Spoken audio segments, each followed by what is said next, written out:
Hello everyone, welcome back to Learn Loud. कैसे हैं आप सभी? आई होप आप सभी अच्छे होंगे और मस्त तरीके से इकोर अकाउंट्स को पढ़ रहे होंगे।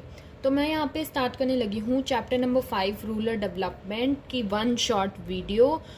तो वन शॉट की बहुत ज़्यादा डिमांड थी तो मैंने वन शॉट ले आई मैं। तो हम स्टार्ट करने लगे हैं chapter number 5 rural development.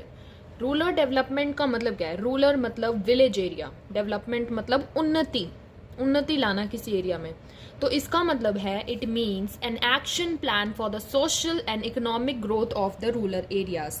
Social development का मतलब होता है कि कहीं पे भी सोशल और इकोनॉमिक ग्रोथ लाने के लिए, रूरल एरियाज में सोशल और इकोनॉमिक ग्रोथ लाने के लिए जो भी प्लान्स को इम्प्लीमेंट करा जाता है, एक्शन में लाया जाता है, उनको कहते हैं रूरल डेवलपमेंट।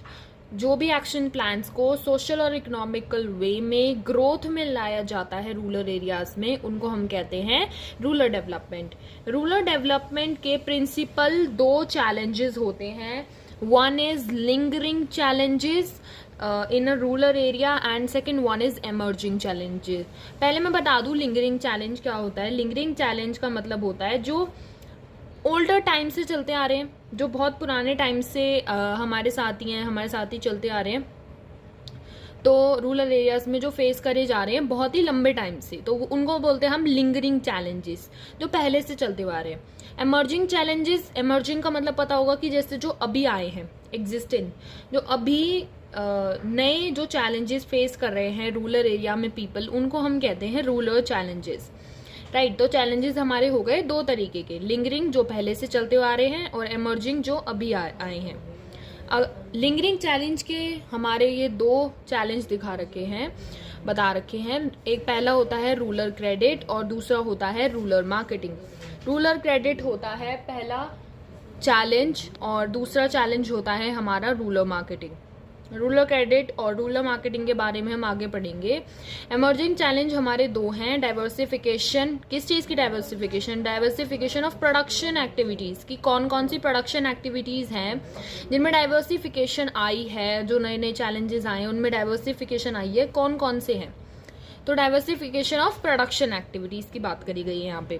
दूसरा हमारा इमर्जिंग चैलेंज है ऑर्गेनिक फार्मिंग। ऑर्गेनिक फार्मिंग आजकल आपने ये बहुत कॉमन वर्ड है, बहुत सुना होगा ऑर्गेनिक फार्मिंग के बारे में। तो organic farming is a very common word और ऑर्गेनिक फार्मिंग आजकल बहुत चल रहा है। सो ऑर्गेनिक फार्मिंग भी एक इमर्जिंग चैलेंज है। उसमें क्या क्या दिक्कतें फेस कर रहे हैं हमारे फार्मर्स, और वो सब इस चैप्टर में डिस्कस है। मेनली जो फार्मर्स होते हैं वो बहुत सारी दिक्कतों को, चैलेंजेस को फेस करते हैं, बट यहाँ पे सिर्फ इस चैप्टर में हमारे पास सिर्फ 4 ही जो चैलेंजेस हैं ये सब पे फोकस करा गया है, सिर्फ 4 ही बताए गए हैं। तो जैसे कि और जो चैलेंजेस हैं जो फार्मर्स फेस करते हैं, जैसे कि ले लो आप ट्रांसपोर्टेशन सिस्टम में उनको बहुत दिक्कत आती है कि क्रॉप्स वगैरह ग्रो तो कर ली बट उसको ट्रांसपोर्ट कर कर मार्केटिंग एरिया में कैसे लेके जाएं, इसमें भी बहुत दिक्कत आती है। दूसरा अगर मैं ले लूँ इरिगेशन में जो परमानेंट इरिगेशन है उसमें भी बहुत दिक्कत आती है कि इरिगेशन फैसिलिटीज उनके पास प्रोवाइडेड नहीं होती। अगर रेन नहीं हो रही तो they can not water there crops, वो क्रॉप्स को वाटर कर ही नहीं सकते।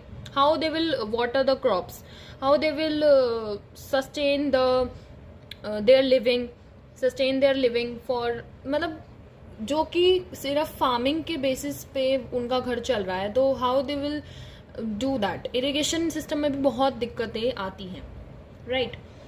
और फैसिलिटीज, एग्रीकल्चर रिसर्च को लेके, इसमें भी फैसिलिटीज भी गवर्नमेंट ज़्यादातर प्रोवाइड नहीं कर रही है।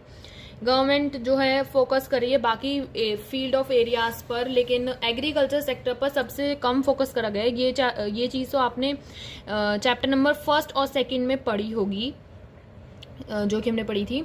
एग्रीकल्चर में जो है कम फोकस करा गया है। जो नए नए जो 5 ईयर प्लान वगैरह जो आया है उसके बाद उसमें भी जो है एग्रीकल्चर सेक्टर पे कम फोकस करा गया है, तो उसमें फोकस किया ही नहीं गया है, एग्रीकल्चर सेक्टर को टोटली इग्नोर करा गया है। तो इस चीज़ में भी बहुत दिक्कत आ रही है कि एग्रीकल्चर रिसर्च वगैरह के लिए कोई फैसिलिटीज अवेलेबल है ही नहीं गवर्नमेंट के बिहाफ पे। और अगर मैं और ले लूँ जैसे कि provision of power of rural areas, वहाँ पे रूरल एरियाज़ में इलेक्ट्रिसिटी की भी बहुत दिक्कत होती है, बहुत ही ज़्यादा दिक्कत है। इरिगेशन फैसिलिटीज़ भी प्रोवाइड नहीं है, इलेक्ट्रिसिटी की भी प्रॉब्लम है, ट्रांसपोर्टेशन पे भी नहीं है, और कोई फोकस भी नहीं कर रहा है उन इश्यूज़ पे। लेकिन ये सिर्फ 4 एलिमेंट्स जो हैं वो इस चैप्टर में डिस्कस्ड हैं। अभी इनको आगे फर्दर ऑन पढ़ते हैं। इसके बाद आएंगे सिग्निफिकेंस, तो मैं सिग्निफिकेंस दिखाती हूँ। अब हम करेंगे significance of the rural development, कि रूरल डेवलपमेंट में क्यों ज़रूरत है डेवलपमेंट की, क्यों वहाँ पे जो है चैलेंजेस पे ज़्यादा फोकस करना चाहिए, क्यों वहाँ पे डेवलपमेंट लानी चाहिए, क्यों वहाँ पे गवर्नमेंट को हिस्सेदारी दिखानी चाहिए अपने। तो ये सब चीज़ों के बारे में हम आगे भी पढ़ेंगे। अभी हम पढ़ने लगे हैं सिग्निफिकेंस ऑफ रूरल डेवलपमेंट, क्यों ज़रूरत है। पहला पॉइंट हमारा आता है bulk of population lives in rural area, कि हमारी जो बल्क ऑफ द पॉपुलेशन है, सबसे ज़्यादा जो लार्ज नंबर ऑफ पॉपुलेशन है हमारी इंडिया में, जो लोग रहते हैं वो ज़्यादातर रूरल एरियाज़ में रहते हैं। अगर बात करें तो रूरल एरियाज़ में जो पॉपुलेशन है वो अर्बन एरिया के कंपैरेटिवली ज़्यादा है। तो यहाँ पे जो है पॉवर्टी भी ज़्यादा होती है। तो ओवरऑल जो डेवलपमेंट होती है इकोनॉमी में, वो डिस्टेंट ड्रीम रह जाता है लोगों का, जब तक गवर्नमेंट उसमें हिस्सेदारी ना ले। ठीक है, ग्रोथ और डेवलपमेंट जो रूरल एरियाज में है वो नहीं आता इतना। लेकिन देखो, bulk of the population rural area में रह रही है, लेकिन उसका फ़ायदा क्या है, वहाँ पे लोग अनएम्प्लॉयड हैं, काफ़ी इलिटरेट हैं। ये सारी चीज़ें जो है बहुत ज़्यादा फेस करी जाती है रूरल एरियाज़ में। और जो बल्क ऑफ द पॉपुलेशन वहाँ पे रहने के बावजूद जो रूरल एरिया से है ना, जीडीपी बहुत कम आता है, फार्मर्स वगैरह से बहुत कम जीडीपी आता है। दूसरा, अगर मैं बात करूँ इन्वेस्टमेंट इन एग्रीकल्चर, एग्रीकल्चर में इन्वेस्टमेंट की ज़रूरत है। देखो 1991 द रिफॉर्म्स ऑफ 1991 जो वो 1991 के जो रिफॉर्म्स हैं उसमें फोकस करा गया है ज़्यादा से ज़्यादा इंडस्ट्रियल डेवलपमेंट के बारे में। मतलब मैं ये जो प्लान्स वगैरह आए थे ना उसके बारे में बात करी, तो उसमें जो है 1991 में तो ज़्यादातर फोकस करा गया था उसमें इंडस्ट्रियल डेवलपमेंट के बारे में और एक्सटर्नल ट्रेड्स के वगैरह के बारे में, जीडीपी ग्रोथ वगैरह, इन सब पे ज़्यादा फोकस करा गया है। इन्वेस्टमेंट जो एग्रीकल्चर सेक्टर में होनी चाहिए, जो गवर्नमेंट को इन्वेस्ट करना चाहिए एग्रीकल्चर सेक्टर में, उस पर फोकस करा ही नहीं गया है। ठीक है, एग्रीकल्चर सेक्टर को टोटली इग्नोर करा गया है। इन्वेस्टमेंट जो एग्रीकल्चर सेक्टर में है वो अब प्रायोरिटी लिस्ट में आई है रिफॉर्म्स में। रिफॉर्म्स के जो प्रोग्राम्स वगैरह अब जो बने हैं वो अब उसमें प्रायोरिटी लिस्ट में आई है। लेकिन पहले इन्वेस्टमेंट 1991 में जो रिफॉर्म आया था उसमें थी ही नहीं, बिल्कुल नहीं थी। जीडीपी ग्रोथ में बहुत ज़्यादा ह्यूज गल्फ देखा गया है। ओवरऑल जीडीपी ग्रोथ जो है वन हैंड होता है growth of agriculture sector on the other. ठीक है, तो जीडीपी ग्रोथ और एग्रीकल्चर सेक्टर में काफ़ी मतलब वेरिएंट देखा गया है, काफ़ी ज़्यादा गल्फ देखा गया है, ह्यूज डिफरेंस है।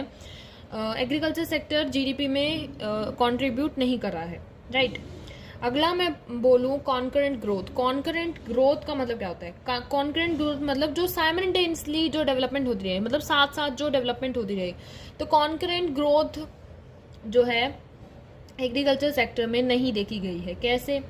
हिस्टोरिकली अगर मैं बात करूँ तो जो ग्रोथ प्रोसेस है डेवलप्ड नेशन में, वो ग्रोथ प्रोसेस इंडस्ट्रियल सेक्टर में भी है और एग्रीकल्चर सेक्टर में भी है। बाकी कंट्रीज में जो है ना हर सेक्टर पे फोकस करा गया, बट इंडिया में जैसे कि मैंने इन्वेस्टमेंट इन एग्रीकल्चर सेक्टर में बताया कि यहाँ पे सिर्फ और सिर्फ इंडस्ट्रीज वगैरह को एक्सपैंड करने में फोकस करा गया, ट्रेड वगैरह में फोकस करा गया, बट एग्रीकल्चर सेक्टर को टोटली इग्नोर करा गया। वही पॉइंट यहाँ पे कंटिन्यू होता है कि ग्रोथ प्रोसेस जो इंडस्ट्रियल सेक्टर में उसमें फोकस करा गया, बट एग्रीकल्चर सेक्टर को एकदम टोटली इग्नोर करा गया। एग्रीकल्चर सेक्टर पे कोई फोकस नहीं किया गया। इंडियन ग्रोथ स्टोरी जो है वो रिफ्लेक्ट करती है एग्रीकल्चर सेक्टर को कि उस पर बिल्कुल भी फोकस ही नहीं है और मैसिव अनएम्प्लॉयमेंट है वहाँ पे, मैसिव पॉवर्टी है, बहुत ज़्यादा लोग गरीब हैं, कोई फोकस नहीं है गवर्नमेंट का वहाँ पे। दिस सेक्टर जो है वो कंसिडरेबली लैक अल्टरनेटिव्स भी वहाँ पे हैं, जैसे कि मीन्स ऑफ सस्टेनेबल लिविंग नहीं है वहाँ पे। अल्टरनेटिव क्रॉप फार्मिंग नहीं है कि अगर एक क्रॉप उनकी ग्रो नहीं हो रही है तो कोई और क्रॉप उसकी जगह पे ग्रो कर ही नहीं सकते, मतलब कि अल्टरनेटिव नहीं है कोई। एक तो क्रॉप जो फार्मिंग एक होता है वो बहुत ही रिस्की चीज़ है, क्योंकि अगर क्रॉप फेलियर हो जाता है तो आप किसी और क्रॉप पर स्विच करोगे, उसमें पैसा लगेगा, बहुत ही ज़्यादा रिस्की चीज़ होती है फार्मिंग। और ज़्यादातर लोग फार्मिंग में एंगेज्ड हैं, रूरल एरियाज़ में ही रहते हैं, जैसे कि मैंने यहाँ पे बताया कि bulk of the population lives in rural areas. ज़्यादातर पॉपुलेशन हमारी रूरल एरिया में ही रहती है और गवर्नमेंट भी वहाँ पे फोकस नहीं कर रही। कॉन्करेंट ग्रोथ आएगी कैसे?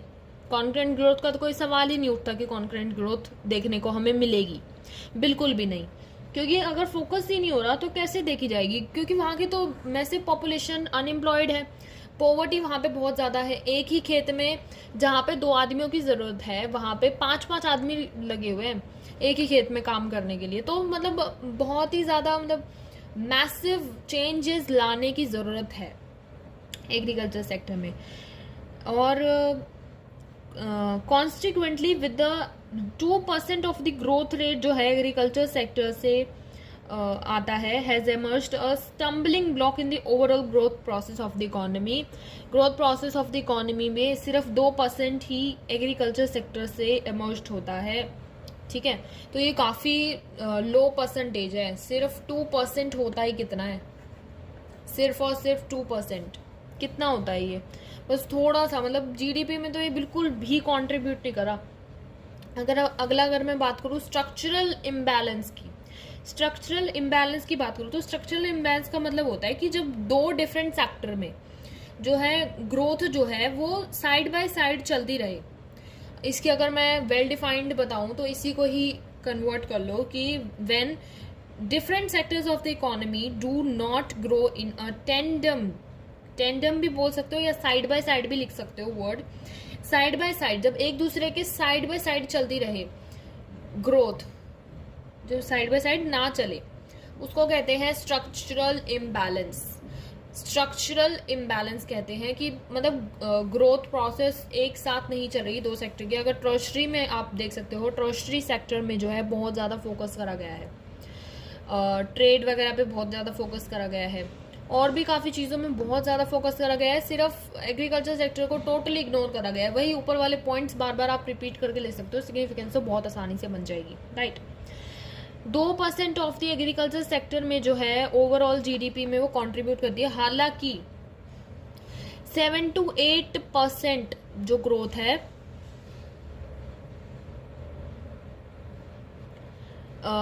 आनी चाहिए। तो आप यूँ देख लो कि मतलब कितना ज़्यादा स्ट्रक्चरल इम्बैलेंस है। स्ट्रक्चरल इम्बैलेंस जो है वो एड्रेस करने की बहुत ज़्यादा ज़रूरत है, इस पर फोकस करने की एग्रीकल्चर सेक्टर पे। अगला अगर मैं बात करूँ रूरल अर्बन डिवाइड जो है has become an extremely large consequence of this divide. क्या आता है कि country is presently confronted with a massive agitation by the farmers and the rural development is the essential to reduce this gap. Rural और urban में, rural areas में बहुत ज़्यादा difference आया है, बहुत ज़्यादा गैप आ रहा है। फार्मर्स जो हैं वो बहुत ज़्यादा एगिटेटेड हो रखे हैं, मैसिव एगिटेशन आया है फार्मर्स के टूवर्ड्स से, जो कि इस पे फोकस करने की काफ़ी ज़्यादा ज़रूरत है। अगला हम पढ़ने लगे हैं lingering challenges of rural development. अब हम पढ़ने लगे हैं लिंगरिंग चैलेंजेस। लिंगरिंग चैलेंज का मतलब क्या होता है? देखो ये मैंने पहले ही बताया था, लेकिन इसकी वेल डिफाइंड मैंने नहीं बताई थी, सिर्फ हिंदी में बता दिया था। तो लिंगरिंग चैलेंजेस का मतलब होता है वो चैलेंजेस, वो इश्यूज जो बहुत लॉन्ग टाइम से चलते हुए आ रहे हैं, which have lasted for long time, जो काफ़ी लंबे टाइम से चलते आ रहे हैं। और अगर रूरल डेवलपमेंट से रिलेटेड अगर हम बात करें तो वो इश्यूज जैसे कि रूरल क्रेडिट लो, इसका दूसरा है रूरल मार्केटिंग। अगर हम रूरल डेवलपमेंट की बात करें तो लिंकिंग चैलेंजेस 2 जो हैं वो बहुत लंबे टाइम से चलते हुए आ रहे हैं, एक है रूरल क्रेडिट और दूसरा है हमारा रूरल मार्केटिंग, जो हम आगे पढ़ेंगे, राइट। रूरल क्रेडिट क्या होता है? रूरल क्रेडिट होता है जो क्रेडिट लिया जाता है फार्मिंग के लिए, जो फार्मिंग के लिए हम क्रेडिट लेते हैं उसको हम कहते हैं rural credit, right. Rural credit का दूसरा नाम होता है एग्रीकल्चर क्रेडिट। एग्रीकल्चर क्रेडिट इसका होता है दूसरा नाम। क्रेडिट जो है वो फार्मिंग सेक्टर, जो फार्मिंग जो लोग करते हैं उनकी एक लाइफ लाइन होती है। Life line of farming activities जो होती हैं रूरल एरियाज में, उनकी लाइफ लाइन होती है रूरल क्रेडिट। अब रूरल क्रेडिट की नीड क्या है, रूरल क्रेडिट क्यों लिया जाता है, कोई क्या जरूरत है लोन लेने की, तो वो हम आगे पढ़ेंगे। इसके दो तरीके तो यहाँ पे नीड लिखी हुई है, राइट। तो आप ये थोड़ा बहुत पढ़ सकते हो, आप इसके अंदर भी इंक्लूड करके आ सकते हो, राइट। अगर एक मार्क में पूछा जाए तो आप इसकी डिफाइन लिख दो, ये दो नीड्स लिख दो, इनफ है, मोर देन इनफ है 1 मार्क में। मैम पूरे नंबर देगी, पूरा वेल एक्सप्लेनेशन में आता है, जैसे कि 5 नंबर में आ गया लिंगरिंग चैलेंजेस, हालांकि इतना लंबा नहीं आता, बट स्टिल आपको नॉलेज होनी चाहिए। रूरल क्रेडिट लिख दो, रूरल मार्केटिंग के बारे में थोड़ा बहुत लिख दो, ऐसे आप लिख के आ सकते हो, राइट। रूरल क्रेडिट की 2 नीड होती हैं, एक होती है सब्सिस्टेंस के लिए। तो मोस्ट ऑफ द फार्मर्स जो फैमिलीज होती है इंडिया में, वो बहुत ज़्यादा, या तो वो बहुत ज़्यादा स्मॉल है या फिर मार्जिनल होल्डिंग्स रखती हैं अपने पास। ज़्यादातर फैमिलीज जो हैं वो स्मॉल हैं इंडिया में और अपने पास मार्जिनल होल्डिंग मतलब छोटी छोटी लैंड्स, छोटा छोटा एरिया, छोटा छोटा हेक्टेयर ऑफ लैंड है उनके पास। ज़्यादा बड़ा हेक्टेयर ऑफ लैंड नहीं है लार्ज फार्मर्स की तरह, क्योंकि स्मॉल फैमिलीज हैं और थोड़ा थोड़ा लैंड उनको मिलता है अपनी एंसेस्ट्रल प्रॉपर्टीज़ की वजह से। जैसे कि एक फादर है, उसके 2 सन है, तो दोनों सन में उसकी लैंड बढ़ जाएगी, बट 2 सन के और मान लो कि एक के 2 हैं और एक के 2 सन हैं, तो वो और आगे बढ़ जाएगी। तो छोटी छोटी मार्जिनल जो है होल्डर्स आते हैं, मार्जिनल लैंड आता है हर किसी के बाटे में। एंसेस्ट्रल प्रॉपर्टी जो होती है, खुद का कुछ खरीद ले, वो बात मैं नहीं कर रही यहाँ पे। तो सबके पास मार्जिनल और स्मॉल होल्डिंग्स होती हैं इंडियन फैमिलीज में, और वो सिर्फ प्रोड्यूस कर पाती हैं सिर्फ फॉर देयर सब्सिस्टेंस, अपनी सिर्फ ज़रूरत के लिए, सिर्फ कह लो सिर्फ खाने के लिए। मतलब आप मार्केटिंग के लिए बाहर नहीं भेज सकते, आपको उसको बेच नहीं सकते, इतना आप प्रोड्यूस ही नहीं कर रहे हो कि उसको बेच सको। तो सब्सिस्टेंस सिर्फ अपने खाने के लिए काम चल जाता है, उसको कहते हैं subsistence farming, right. Subsistence farming में they seldom generate surplus for other investment. वो ज़्यादातर जो सरप्लस जो वो जनरेट करते हैं फर्दर, वो इन्वेस्टमेंट के लिए जनरेट करते हैं। द नीड फॉर क्रेडिट जो है वो अनअवॉइडेबल सिचुएशन हो जाती है इस एरिया में, क्योंकि सबके पास स्मॉल और मार्जिनल होल्डिंग्स हैं, तो it is very difficult for them कि वो रूरल क्रेडिट जैसी चीज़ को अनअवॉइडेबल चीज़ है, मतलब ये आप उसको अवॉइड ही नहीं कर सकते, आपको लेनी ही पड़ेगी। अगर क्रॉप फेलियर आ गया तो भी आपको रूरल क्रेडिट लेनी पड़ेगी, क्योंकि एक बार की क्रॉप खराब हो गई, आप दोबारा कैसे उससे, मतलब अगर आपको कुछ जनरेट ही नहीं हुआ, इनकम ही जनरेट नहीं हुई उसको बेच के, तो आप नेक्स्ट टाइम कैसे इन्वेस्ट करोगे, तो आपको रूरल क्रेडिट लेना ही पड़ेगा। ज़्यादातर स्मॉल और मार्जिनल होल्डिंग्स ही होती हैं सबके पास। अगला दूसरा नीड हमारी आती है जेस्टेशन लैग। जेस्टेशन लैग मतलब कि क्रोइंग की सोइंग और हार्वेस्टिंग के बीच में जो डिफरेंस आता है उसको कहते हैं gestation lag, right. Sowing and harvesting. So gestation lag जो होता है वो सोइंग और हार्वेस्टिंग के बीच में आता है। तो क्रॉप्स जो है वो बहुत लंबे टाइम तक उगानी पड़े, लाइक आप आपने मान लो कोई क्रॉप ग्रो करी, तो उसको अप्रॉक्स, जैसे गन्ने की जो खेती होती है उसको पूरा साल लगता है ग्रो होने में, उसको बहुत टाइम लगता है। तो जेस्टेशन लैग जो है वो उसको काफ़ी लॉन्ग है, उसके बीच में आपको अगर पैसा चाहिए तो आप क्रॉप से नहीं ले सकते, आपको उसमें क्रेडिट लेना ही पड़ेगा, रूरल क्रेडिट की नीड पड़ेगी ही अगर आपको कहीं इन्वेस्ट करना है तो this compound the need for credit to meet the initial investment.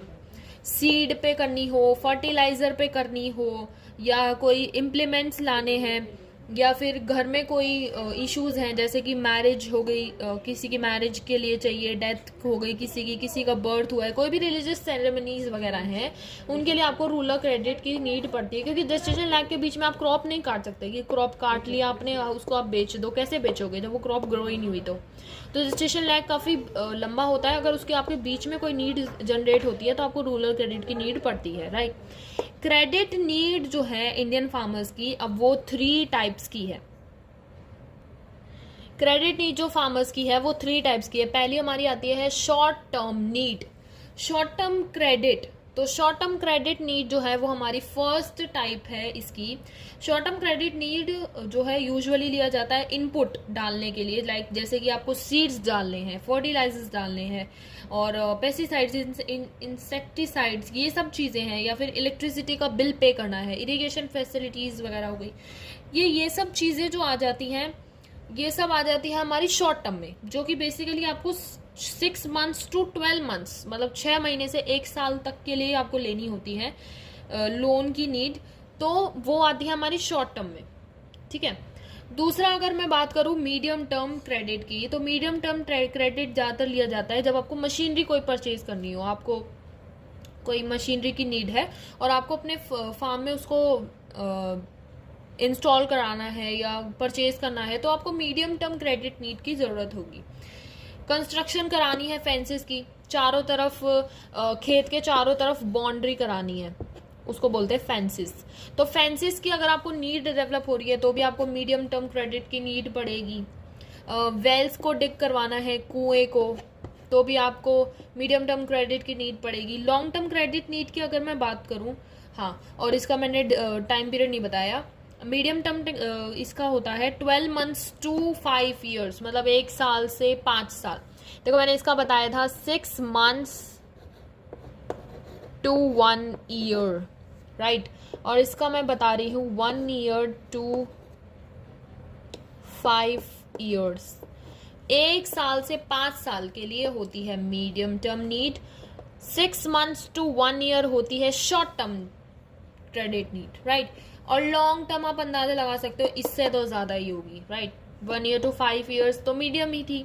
अब लॉन्ग टर्म हमारी होती है 5 साल से 20 साल तक की, मतलब इतनी लंबी। और यूँ सोचो इसमें इंटरेस्ट कितना देना पड़ता होगा। रूरल क्रेडिट तो वैसे भी काफ़ी ज़्यादा की नीड होती होगी, तो लॉन्ग टर्म तो बहुत ज़्यादा ली जाती होगी वहाँ पे। ये ज़्यादातर रिक्वायर्ड होती है जब आपको कोई एडिशनल लैंड परचेज करनी हो, ठीक है। आपके पास 1 हेक्टेयर ऑफ लैंड है, लेकिन आपको और लैंड की ज़रूरत है क्रॉप वगैरह ग्रो करने के लिए, एडिशनल लैंड की ज़रूरत है, तो आपको ज़रूरत पड़ेगी। या फिर कोई इम्प्रूवमेंट लाने हो लैंड्स में, जैसे कि आजकल तो बहुत ज़्यादा एग्रीकल्चर से रिलेटेड चीज़ें आ गई हैं, तो अगर आपको वो कुछ लानी हो, चेंजेस वगैरह, इम्प्रूवमेंट्स लाने हो अपने लैंड में, तो आपको लॉन्ग टर्म क्रेडिट नीड की नीड पड़ेगी, ठीक है, एग्जिस्टिंग लैंड में बेसिकली। और नई में लैंड खरीदनी हो तो भी लॉन्ग टर्म, ठीक है। और ये होती है 5 years to 20 years, 5 years to 20 years की होती है ये लॉन्ग टर्म क्रेडिट नीड, ठीक है। सो नाउ क्रेडिट रिक्वायरमेंट जो है फार्मर्स की, वो 2 वेज में जो है क्लासिफाइड करी गई है। पहली हमारी आती है प्रोडक्टिव रिक्वायरमेंट। प्रोडक्टिव रिक्वायरमेंट वो होती है जो आपको कोई लैंड परचेज करना हो, इनपुट परचेज करना हो, मतलब आपको किसी चीज़ की लैंड से रिलेटेड ही कोई रिक्वायरमेंट हो, तो उसको हम इंक्लूड करेंगे प्रोडक्टिव रिक्वायरमेंट में, राइट। बट अनप्रोडक्टिव रिक्वायरमेंट कौन सी होती है हमारी? अनप्रोडक्टिव रिक्वायरमेंट हमारी होती है जैसे कि आपको किसी का बर्थ हुआ है, उसके लिए आपको क्रेडिट नीड की ज़रूरत है। किसी की डेथ हुई है, उसके लिए आपको क्रेडिट नीड की ज़रूरत है। किसी की मैरिज करवानी है, उसके लिए आपको क्रेडिट नीड की। तो ये सारी हमारी अनप्रोडक्टिव क्रेडिट रिक्वायरमेंट है जो कि रूरल क्रेडिट के लिए नीड को राइज करती है। तो ये 2 वेज में क्लासिफाइड है, आप इसको भी पढ़ लीजिएगा। वैसे नॉट सो इम्पॉर्टेंट कि ये चीज़ टॉपिक इतना नॉट सो इम्पॉर्टेंट है, बट नॉलेज के लिए आपको पता होना चाहिए, राइट। अगला हम पढ़ने लगे हैं sources of rural credit. Sources of rural credit जो है 2 वेज में है। पहला हमारा है नॉन इंस्टीट्यूशनल सोर्स और दूसरा है हमारा इंस्टीट्यूशनल सोर्स। पहले हम पढ़ लेते हैं नॉन इंस्टीट्यूशनल सोर्स, फिर हम इंस्टीट्यूशनल सोर्स पढ़ते हैं, right. Sources of rural credit, जैसे कि हमने पढ़ा रूरल क्रेडिट की नीड क्यों है, उसके कौन कौन से वेज हैं, जैसे कि शॉर्ट टर्म क्रेडिट नीड है, मीडियम टर्म क्रेडिट नीड है, लॉन्ग टर्म भी क्रेडिट नीड है। तो ये तीनों टाइप से आप कौन कौन सा वो है, प्रोडक्टिव है, अनप्रोडक्टिव है, ये सब हमने पढ़ लिया। लेकिन सोर्सेज क्या क्या है, रूरल क्रेडिट हम कहाँ कहाँ से ले सकते हैं? रूरल क्रेडिट हम एक तो नॉन इंस्टीट्यूशनल सोर्स से ले सकते हैं। नॉन इंस्टीट्यूशनल सोर्स में क्या क्या आता है? नॉन इंस्टीट्यूशनल सोर्सेज में हमारे आ जाते हैं लैंडलॉर्ड्स, जमींदार, विलेज ट्रेडर्स, मनी लेंडर्स, ये सारे हमारे आ जाते हैं जो हाई रेट ऑफ इंटरेस्ट जो है यूजुअली चार्ज करते हैं फार्मर्स से। बदले में ये डॉक्यूमेंट्स वगैरह चार्ज नहीं करते, इसलिए फार्मर्स यूजुअली जो है यहीं से लेना पसंद करते हैं। नॉन इंस्टीट्यूशनल सोर्सेज से ही ज़्यादातर फार्मर्स जो है पहले के टाइम में तो यहीं से ही लेते थे, बट नाउ फार्मर्स आर पढ़े लिखे भी हैं आजकल तो फार्मर्स, और फार्मर्स को आजकल नॉलेज है कि इंस्टीट्यूशनल सोर्सेज से भी हम लोग ले सकते हैं, फिर क्रेडिट नीड को पूरा कर सकते हैं। तो पहले लेकिन यहाँ से नॉन इंस्टीट्यूशनल सोर्सेज से ही जो है क्रेडिट लोन को लिया जाता था, और ये हमारे होते थे लैंडलॉर्ड्स, विलेज ट्रेडर्स और मनी लेंडर्स, ये सब होते थे जो कि high rate of interest charge करते थे। और ये एक ट्रेडिशनल वे है क्रेडिट नीड को पूरा करने का फार्मर्स के द्वारा। टोटल 93% ऑफ द बोरोइंग जो है 93%, can you imagine 93% of the total जो बोरोइंग है वो 5 जो फर्स्ट ईयर प्लान आया था उससे पहले जो है नॉन इंस्टीट्यूशनल सोर्सेज से ही ली जाती थी। Farmers usually prefer non institutional sources before 5 year plan. 1981 के बाद जो है चेंजेस वगैरह आने स्टार्ट हुए थोड़े बहुत, और 1981 में जो इंस्टीट्यूशनल सोर्सेज के 1981 याद कर लेना, 1981 से जो है इंस्टीट्यूशनल सोर्सेज वगैरह में लोगों ने इन्वेस्ट करना स्टार्ट करा। फार्मर्स वगैरह जो है थोड़े से नॉलेज उन्होंने गेन करी कि इंस्टीट्यूशनल सोर्सेज नाम की भी चीज़ है, वहाँ से भी हम ले सकते हैं, राइट। तो गवर्नमेंट ने भी इनिशिएटिव लिया इनके टुवर्ड्स। अब हम पढ़ते हैं इंस्टीट्यूशनल सोर्सेज। तो जो इंस्टीट्यूशनल सोर्सेज हमारे हैं वो हमारे हैं गवर्नमेंट, ले लो, गवर्नमेंट भी जो है लोन और क्रेडिट नीड्स को जो है फार्मर्स की पूरी करती है। मैंने शॉर्ट फॉर्म में लिखा है, वैसे मैंने गवर्नमेंट ही लिखा है। आगे है कोऑपरेटिव सोसाइटीज़ हो गई, तो ये सब गवर्नमेंट ने ही इनिशिएटिव लिया, उसके बाद ये सब चीज़ें आई, और ये सब चीज़ें आई थी इंस्टीट्यूशनल सोर्सेज मतलब हमारे आए थे 1981 के बाद। 1981 में जो 5 फर्स्ट ईयर प्लान था उसमें ये शायद इनिशिएटिव लिया गया है। तो उसके बाद से इंस्टीट्यूशनल फोर्सेस आए थे फार्मर्स की क्रेडिट नीड्स को पूरा करने के लिए। गवर्नमेंट आई पहले, कोऑपरेटिव सोसाइटीज़ आई, कमर्शियल बैंक्स हो गए, रीजनल रूरल बैंक्स हो गए, तो ये सारे हमारे इंस्टीट्यूशनल सोर्सेज हैं। अगर कहीं 1 मार्क में पूछा जाए कि इंस्टीट्यूशनल सोर्सेज कौन से हैं, या फिर MCQs में आ जाए एक कोई नॉन इंस्टीट्यूशनल सोर्स बोल दिया जाए और आपको बोला जाए कि नॉन इंस्टीट्यूशनल सोर्स कौन सा है इसमें, तो आप पता लगा सकते हो कि मनी लेंडर्स और हमारे जो ये विलेज ट्रेडर्स हैं, लैंडलॉर्ड्स हैं, ये सब ये ऑप्शन में गिवन होगा, तो आप उस पर कर सकते हो। MCQs वगैरह में ये क्वेश्चन आ सकता है, बाय द वे वैसे ये लॉन्ग क्वेश्चन में नहीं आएगा इसकी, लेकिन जो आगे मैं इंस्टीट्यूशनल एजेंसीज कराऊंगी ना वो आ सकती है लॉन्ग क्वेश्चन में, और वो डेफिनेटली आती ही है, राइट। तो ध्यान से सुना, इंस्टीट्यूशनल सोर्सेज जो है 1981 से आए थे। Government, cooperative society, commercial banks, regional rural banks, ये सारे जो है आए थे। तो जो टोटल इंस्टीट्यूशनल लेकिन ये जो है वो रिसेंटली ही आए थे। 7% ऑफ द क्रेडिट नीड्स जो है फार्मर्स की फर्स्ट 5 ईयर प्लान से पहले जो है, फर्स्ट 5 ईयर प्लान से पहले सिर्फ और सिर्फ 7% ऑफ क्रेडिट नीड ही जो है वो इंस्टीट्यूशनल सोर्सेज के द्वारा पूरी करी जाती थी। बाकी सारे आप यूँ लगा लो 93% जो है नॉन इंस्टीट्यूशनल सोर्सेज से लेते थे फार्मर्स जो है क्रेडिट, ठीक है। लेकिन फर्स्ट 5 ईयर प्लान के बाद 7% से वो 66% पे, बहुत ही ह्यूज गैप आया, 66% पे आ गया इंस्टीट्यूशनल सोर्सेज से जो है लोग जो है लेने लगे। फार्मर्स जो है इंस्टीट्यूशनल सोर्सेज से क्रेडिट नीड्स को पूरा करते हैं अपने। अब इंस्टीट्यूशनल क्रेडिट जो है वो कोऑपरेटिव क्रेडिट सोसाइटीज से जो है 15% तक लिया जाता है। ये थोड़ा सा डाटाज यहाँ पे गिवन है, तो डाटाज वगैरह भी थोड़े बहुत याद करा करो, क्योंकि ये आंसर को इम्प्रेसिव बना दे। तो जो बोर्ड का चेकर होता है ना वो ये बहुत आसानी से चेक करे और मार्क्स देता है। तो ये डाटास वगैरह भी याद कर लो कि 1981 में 5 ईयर प्लान आया था, उसके बाद ये सब इंस्टीट्यूशन सोर्सेज वगैरह आए हैं। उससे पहले 7% थे और उसके बाद 66% में कन्वर्ट हो गए, तो ह्यूज डिफरेंस आया था। ऐसे बना के मतलब आप लिख सकते हो। तो कोऑपरेटिव क्रेडिट कोऑपरेटिव सोसाइटीज जो थी वो 15%, इसके बाद की बात कर रही हूँ, 15% जो है वो इंस्टीट्यूशनल सोर्सेज जो है उसमें क्रेडिट कोऑपरेटिव सोसाइटी जो है वो क्रेडिट नीड को पूरा कर रही थी फार्मर्स की। कमर्शियल बैंक्स की अगर मैं बात करूँ तो 75% जो है कमर्शियल बैंक्स जो है क्रेडिट कोऑपरेटिव सोसाइटी से ज़्यादा है, कमर्शियल बैंक्स जो है क्रेडिट नीड्स को पूरा कर रहे थे। Apart from the subsistence expansion in the flow of credit by the commercial banks and regional rural banks, the cooperative credit institutions have emerged as an important institutional agencies offering credit support and related services. तो ये इनके अलावा जो institutional sources हैं वो सिर्फ credit need पूरी नहीं करते थे नॉन इंस्टीट्यूशनल सोर्सेज की तरह, ये और भी जो है फार्मर्स को वेज प्रोवाइड करवाते थे और भी सपोर्ट देते थे फार्मर्स को। सो वो हम आगे पढ़ेंगे, ठीक है। सो इंस्टीट्यूशनल एजेंसीज में हमारी पहली इंस्टीट्यूशनल एजेंसीज आती है कोऑपरेटिव क्रेडिट सोसाइटी, जो कि मैंने पिछले उसमें बताया था कि पिछली उसमें बोर्ड में जब मैंने लिखा था, जब मैंने बताया था कि 15% जो है क्रेडिट कोऑपरेटिव सोसाइटी जो है नीड्स को पूरा कर रही थी फार्मर्स की, तो 15% भी आप इसमें लिख सकते हो कि 15% जो है पूरा करती है। बाकी मैंने ये थोड़ा सा शॉर्ट करके जो है वर्ड्स लिखे हैं, आप इनको एलेबोरेट कर सकते हो और इसको डिफाइन कर सकते हो प्रॉपर वे में, ठीक है। तो क्रेडिट कोऑपरेटिव सोसाइटी जो है वो प्रोवाइड करती है एडुकेट क्रेडिट जो है वो फार्मर्स को प्रोवाइड करती है बहुत ही रीजनेबल रेट ऑफ इंटरेस्ट में।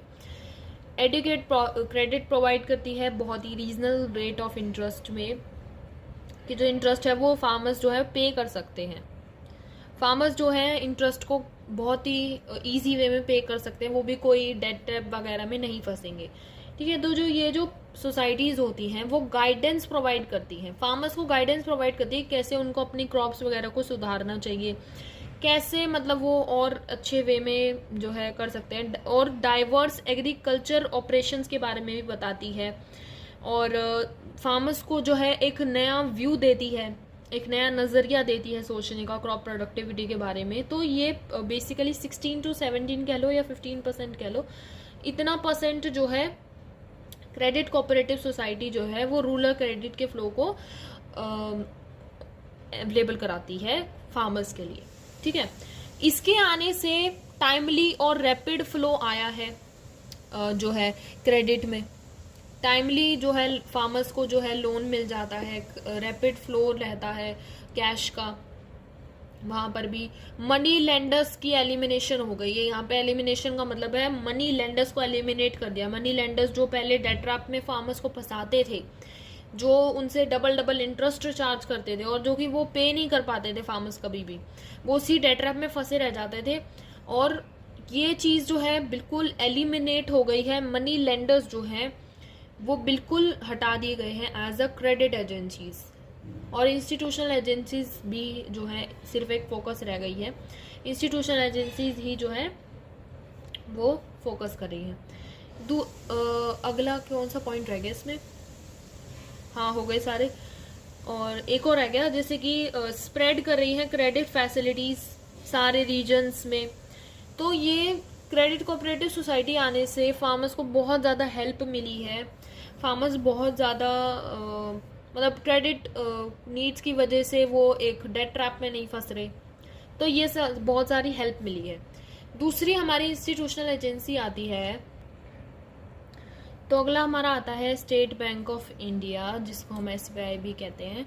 तो स्टेट बैंक ऑफ इंडिया जो है वो सेटअप हुआ था 1955 में फोकस करने के लिए रूरल क्रेडिट में। तो गवर्नमेंट ने ये चीज़ रियलाइज करी कि रूरल क्रेडिट जो है वो अकेली क्रेडिट कोऑपरेटिव सोसाइटी जो कि सेटअप हुई थी 15 to 16% मैंने बताया था वो क्रेडिट नीड्स को कर रही थी पूरा, तो 15 to 16% से सिर्फ काम नहीं चलेगा, राइट। तो गवर्नमेंट ने ये चीज़ रियलाइज करी कि 15 to 16% से काम नहीं चलेगा, और जो ये क्रेडिट कोऑपरेटिव सोसाइटी अकेले ही जो है वो डील अप नहीं कर सकती, तो उन्होंने कमर्शियल बैंक्स को भी एक इम्पॉर्टेंट रोल बनाया, और कमर्शियल बैंक्स आज की डेट में सबसे ज़्यादा जो है मैंने यहाँ पे बताया था 75% जो है क्रेडिट नीड्स को पूरा करते हैं, राइट। 75% SBIs और ये कमर्शियल बैंक्स वगैरह जो हैं, ठीक है। तो ये सेटअप हुआ था 1955 में, ईयर याद कर लेना। और ये सेटअप हुआ था प्रमोट करने के लिए नेशनलाइजेशन को प्रमोट करने के लिए। बहुत सारे बैंक्स में 1969 में जो है सेटअप हुआ था। 1969 में और बैंक सेटअप हुए थे बेसिकली। तो जो नेशनलाइज्ड कमर्शियल बैंक्स जो है वो directed to offer credit directly to the farmers, वो डायरेक्टली जो है फार्मर्स की क्रेडिट नीड्स को पूरा कर रहे थे, इनडायरेक्टली क्रेडिट कोऑपरेटिव सोसाइटीज के बजाय कमर्शियल बैंक्स डायरेक्टली फार्मर्स की नीड को जो है पूरा कर रहे थे। अगला हमारा आता है RRB। RRB here refers to regional rural banks, RRB, and land development system, land development bank, sorry। So regional rural banks जो हैं वो सेटअप हुए थे, और जो लैंड डेवलपमेंट बैंक्स हैं ये सेटअप हुए थे प्रमोट करने के लिए। किस चीज़ को प्रमोट करने के लिए? Credit supplies to the remote areas and backward districts वगैरह में, जहाँ पर जो है हमारे कमर्शियल बैंक्स SBI और ये क्रेडिट कोऑपरेटिव सोसाइटीज जो है रूरल एरियाज में नहीं पहुंच पा रही थी, जो कि बहुत रिमोट एरियाज थे, बैकवर्ड डिस्ट्रिक्ट्स वगैरह थी, वहाँ पे नहीं पहुंच पा रही थी। तो वहाँ पे पहुंचने के लिए RRB, रीजनल रूरल बैंक्स और लैंड डेवलपमेंट बैंक्स को सेटअप करा गया वहाँ पे। और ये बैंक्स जो है वो अंडर ऑब्लिगेशन रहते थे, ठीक है, गवर्नमेंट के, फोकस करने के लिए क्रेडिट नीड्स की weaker section of the society also, जो बहुत ही weak section of the society है, बैकवर्ड ये जो एरियाज वगैरह हैं, डिस्ट्रिक्ट वगैरह हैं, यहाँ पर भी जो है बैंक्स वगैरह की फैसिलिटीज प्रोवाइड करने के लिए रूरल पॉपुलेशन को वहाँ पर, इसलिए ये RRB, रीजनल रूरल बैंक्स और लैंड डेवलपमेंट बैंक्स जो है सेटअप हुए, ठीक है।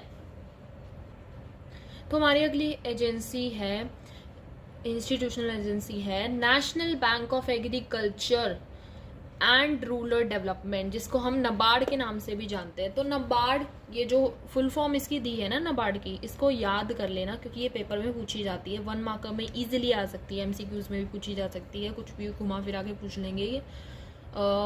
असर्शन रीजन में भी आ सकती है, या फिर मैच द फॉलोइंग में भी आ सकती है। तो दिस इज इम्पॉर्टेंट, आप इसे याद कर लेना। NABARD के बारे में बहुत पूछा जाता है, very seriously, on a very serious note मैं ये कह रही हूँ कि इसके बारे में ज़रूर पढ़ लेना क्या गिवन है, ठीक है। तो इसके बारे में ये गिवन है कि ये सेटअप हुआ था 1982 में, ठीक है।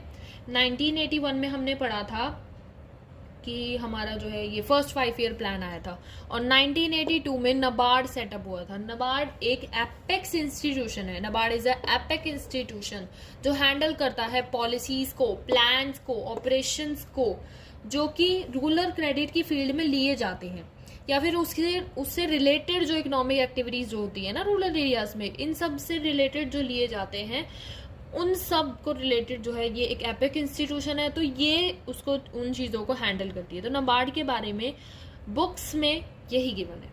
NABARD के बारे में इतनी इंफॉर्मेशन काफ़ी है क्योंकि ये 1 मार्कर वगैरह में पूछा जा सकता है, राइट।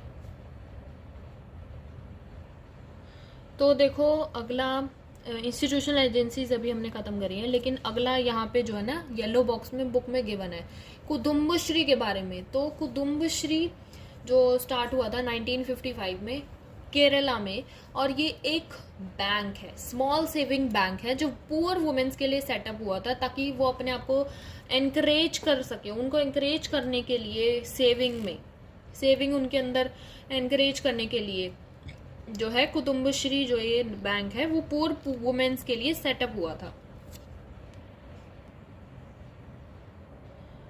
ये सबसे बड़ा लार्जेस्ट इनफॉर्मल बैंक है पूरे एशिया का। और इन टर्म्स ऑफ पार्टिसिपेशन की अगर हम बात करें तो पार्टिसिपेशन में सबसे लार्जेस्ट जो है इनफॉर्मल बैंक है। और इसकी जो थ्रिफ्ट जो है इस क्रेडिट सोसाइटी से वो मोबिलाइज्ड हुआ है। 1 करोड़ ऑफ थ्रिफ्ट जो है सेविंग का यहाँ से जो है मोबिलाइज्ड हुआ है, राइट।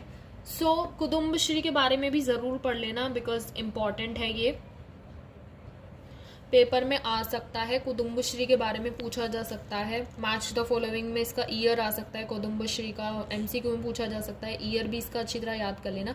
तो ये काफ़ी ज़्यादा ना रिलेटिव से ईयर है, आसपास के ईयर है, तो आई थॉट कि आपको ये याद हो सकते हैं आसानी से। अगला टॉपिक हम पढ़ेंगे नाबार्ड के ही फंक्शंस। सॉरी ये छूट गया था पीछे, तो नाबार्ड के फंक्शंस पढ़ लेते हैं। फंक्शंस ऑफ नाबार्ड हमें यहाँ पे गिवन है। पहला हमारा इसका फंक्शन आता है कि to serve as an apex funding agency for the institutional providing credit in rural areas. ये रूरल एरियाज में एक एपेक्स फंडिंग एजेंसी है जो सारी ऑर्गेनाइजेशन पे, सारे ऑपरेशंस पे, सारे प्लान्स पे, इकोनॉमिक जो प्रोडक्टिव एक्टिविटीज़ वहाँ पे हो रही है सब पे ये जो है ऑब्जर्वेशन रखता है, सब में जो है इन्वेस्ट करता है। तो NABARD is an apex funding agency in the rural areas. दूसरे पॉइंट की अगर हम बात करें तो ये अप्रोप्रिएट मेजर्स लेता है इम्प्रूव करने के लिए। What to improve credit delivery system in the rural areas. Rural areas में क्रेडिट की जो नीड्स है फार्मर्स की, वो पूरी तरीके से पूरा करने के लिए ये जो है उस पर फोकस करता है।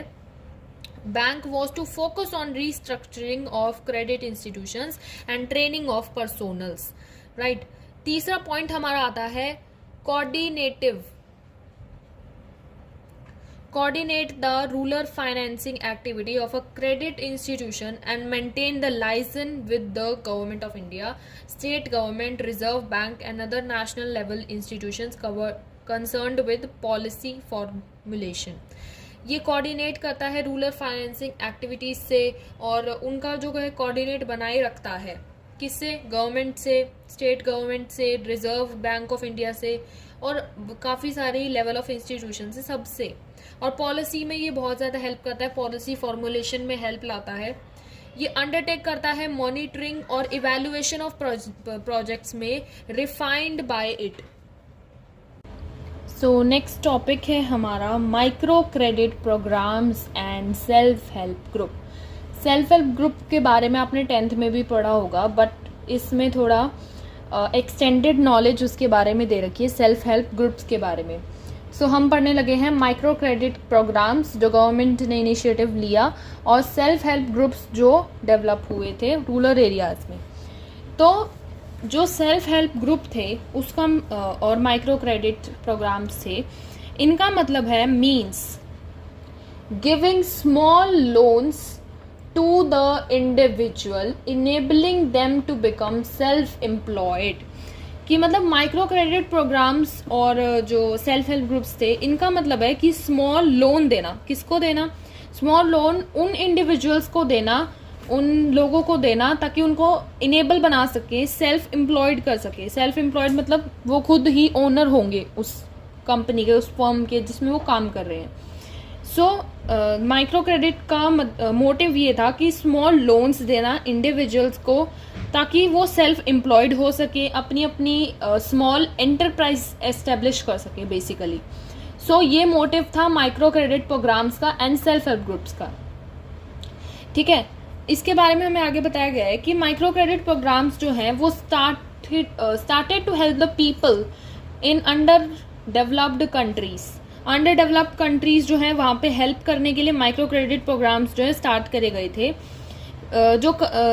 जो एरियाज बैंकिंग सिस्टम के अंडर कवर नहीं हो रहे थे, मतलब कि वो सारे एरियाज जो है माइक्रो क्रेडिट प्रोग्राम्स जो है कवर करेगा, अंडर डेवलप्ड जो कंट्रीज हैं वहाँ पे। और जो बैंकिंग सिस्टम के अंडर कवर नहीं हो रहे वो सारे माइक्रो क्रेडिट प्रोग्राम्स कवर करेगा, सेल्फ हेल्प ग्रुप्स कवर करेंगे। Thus they have emerged to fill the gap in formal credit delivering mechanism। और ये जो है गैप जो था फॉर्मल क्रेडिट जो हमारे जो अभी हमने पढ़े इंस्टीट्यूशनल सोर्सेज, ये जो है हर एरिया तक प्रोवाइड कराने के लिए माइक्रो क्रेडिट प्रोग्राम्स और सेल्फ हेल्प ग्रुप्स की स्टार्टअप हुई थी। और ये जो प्रोग्राम्स थे वो बहुत ज़्यादा पॉपुलर हुए। स्मॉल बोरोवर्स जो थे वो लेने लगे यहाँ से लोन्स वगैरह। Informal credit delivering mechanism involving minimum legal formulation, और इसमें बहुत ही मिनिमम लीगल फॉर्मुलेशन की ज़रूरत थी, बहुत ही कम आपको डॉक्यूमेंट्री वगैरह देनी पड़ेगी, तो लोग इसमें भी इंगेज होने लगे, यहाँ से भी जो है लोन वगैरह लेने लगे।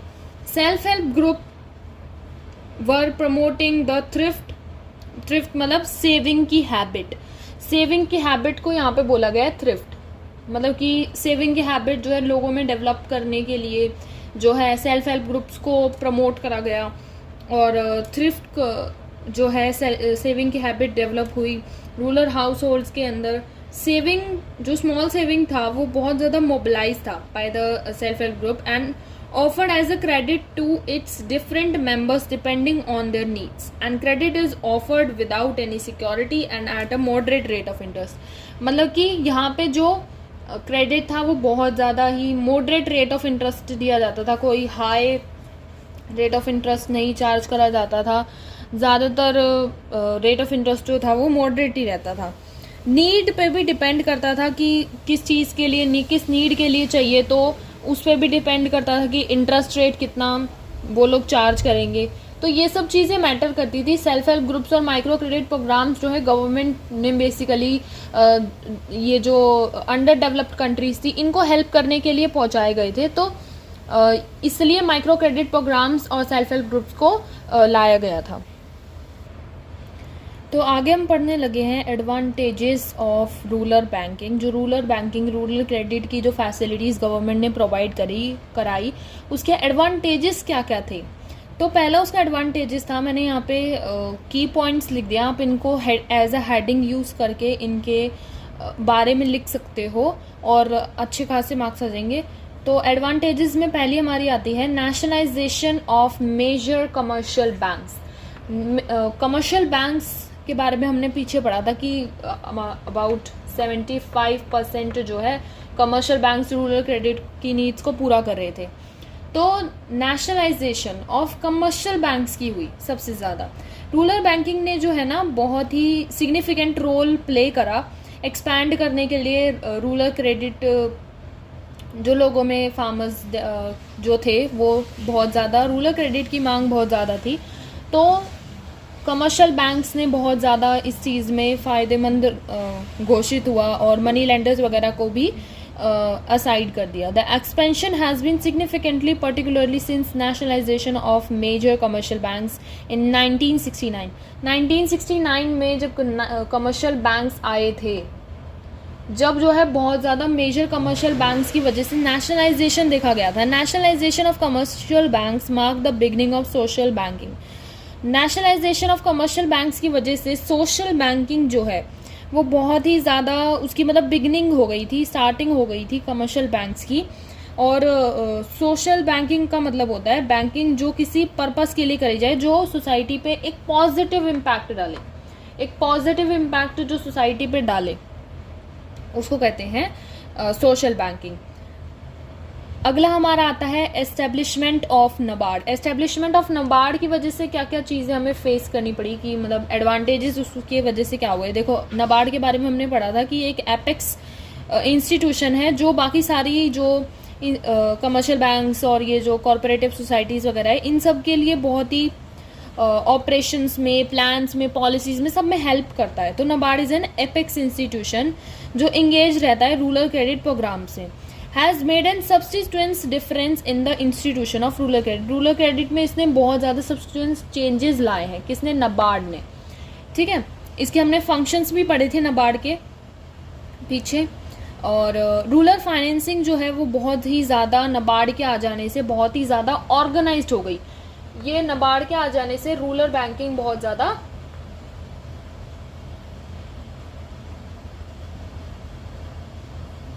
ऑर्गेनाइज्ड हो गई कि मतलब हर चीज़ वेल मैनर्ड वे में होने लगी और चीज़ें जो हैं बहुत ही जो प्लान्स और पॉलिसीज़ हैं बहुत ही काफ़ी हद तक इम्प्लीमेंटेशन उनमें आने लगा।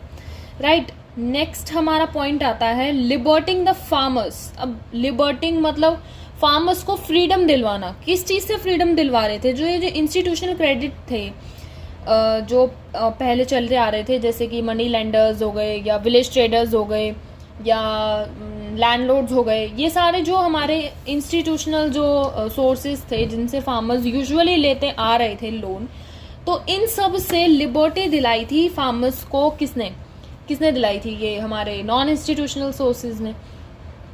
1 सेकेंड, नॉन इंस्टीट्यूशनल सोर्सेज में अगला पॉइंट हमारा आता है लिबर्टिंग द फार्मर्स। लिबर्टिंग द फार्मर्स मतलब फार्मर्स को किस चीज़ से फ्रीडम दिलाई गई थी? जो हमारे जो ये महाजन्स थे, मनी लेंडर्स थे, विलेज ट्रेडर्स थे, जो हमारे ये नॉन इंस्टीट्यूशनल बेसिकली जो सोर्सेज थे, उनसे फार्मर्स को जो है लिबर्टी दिलवाई थी।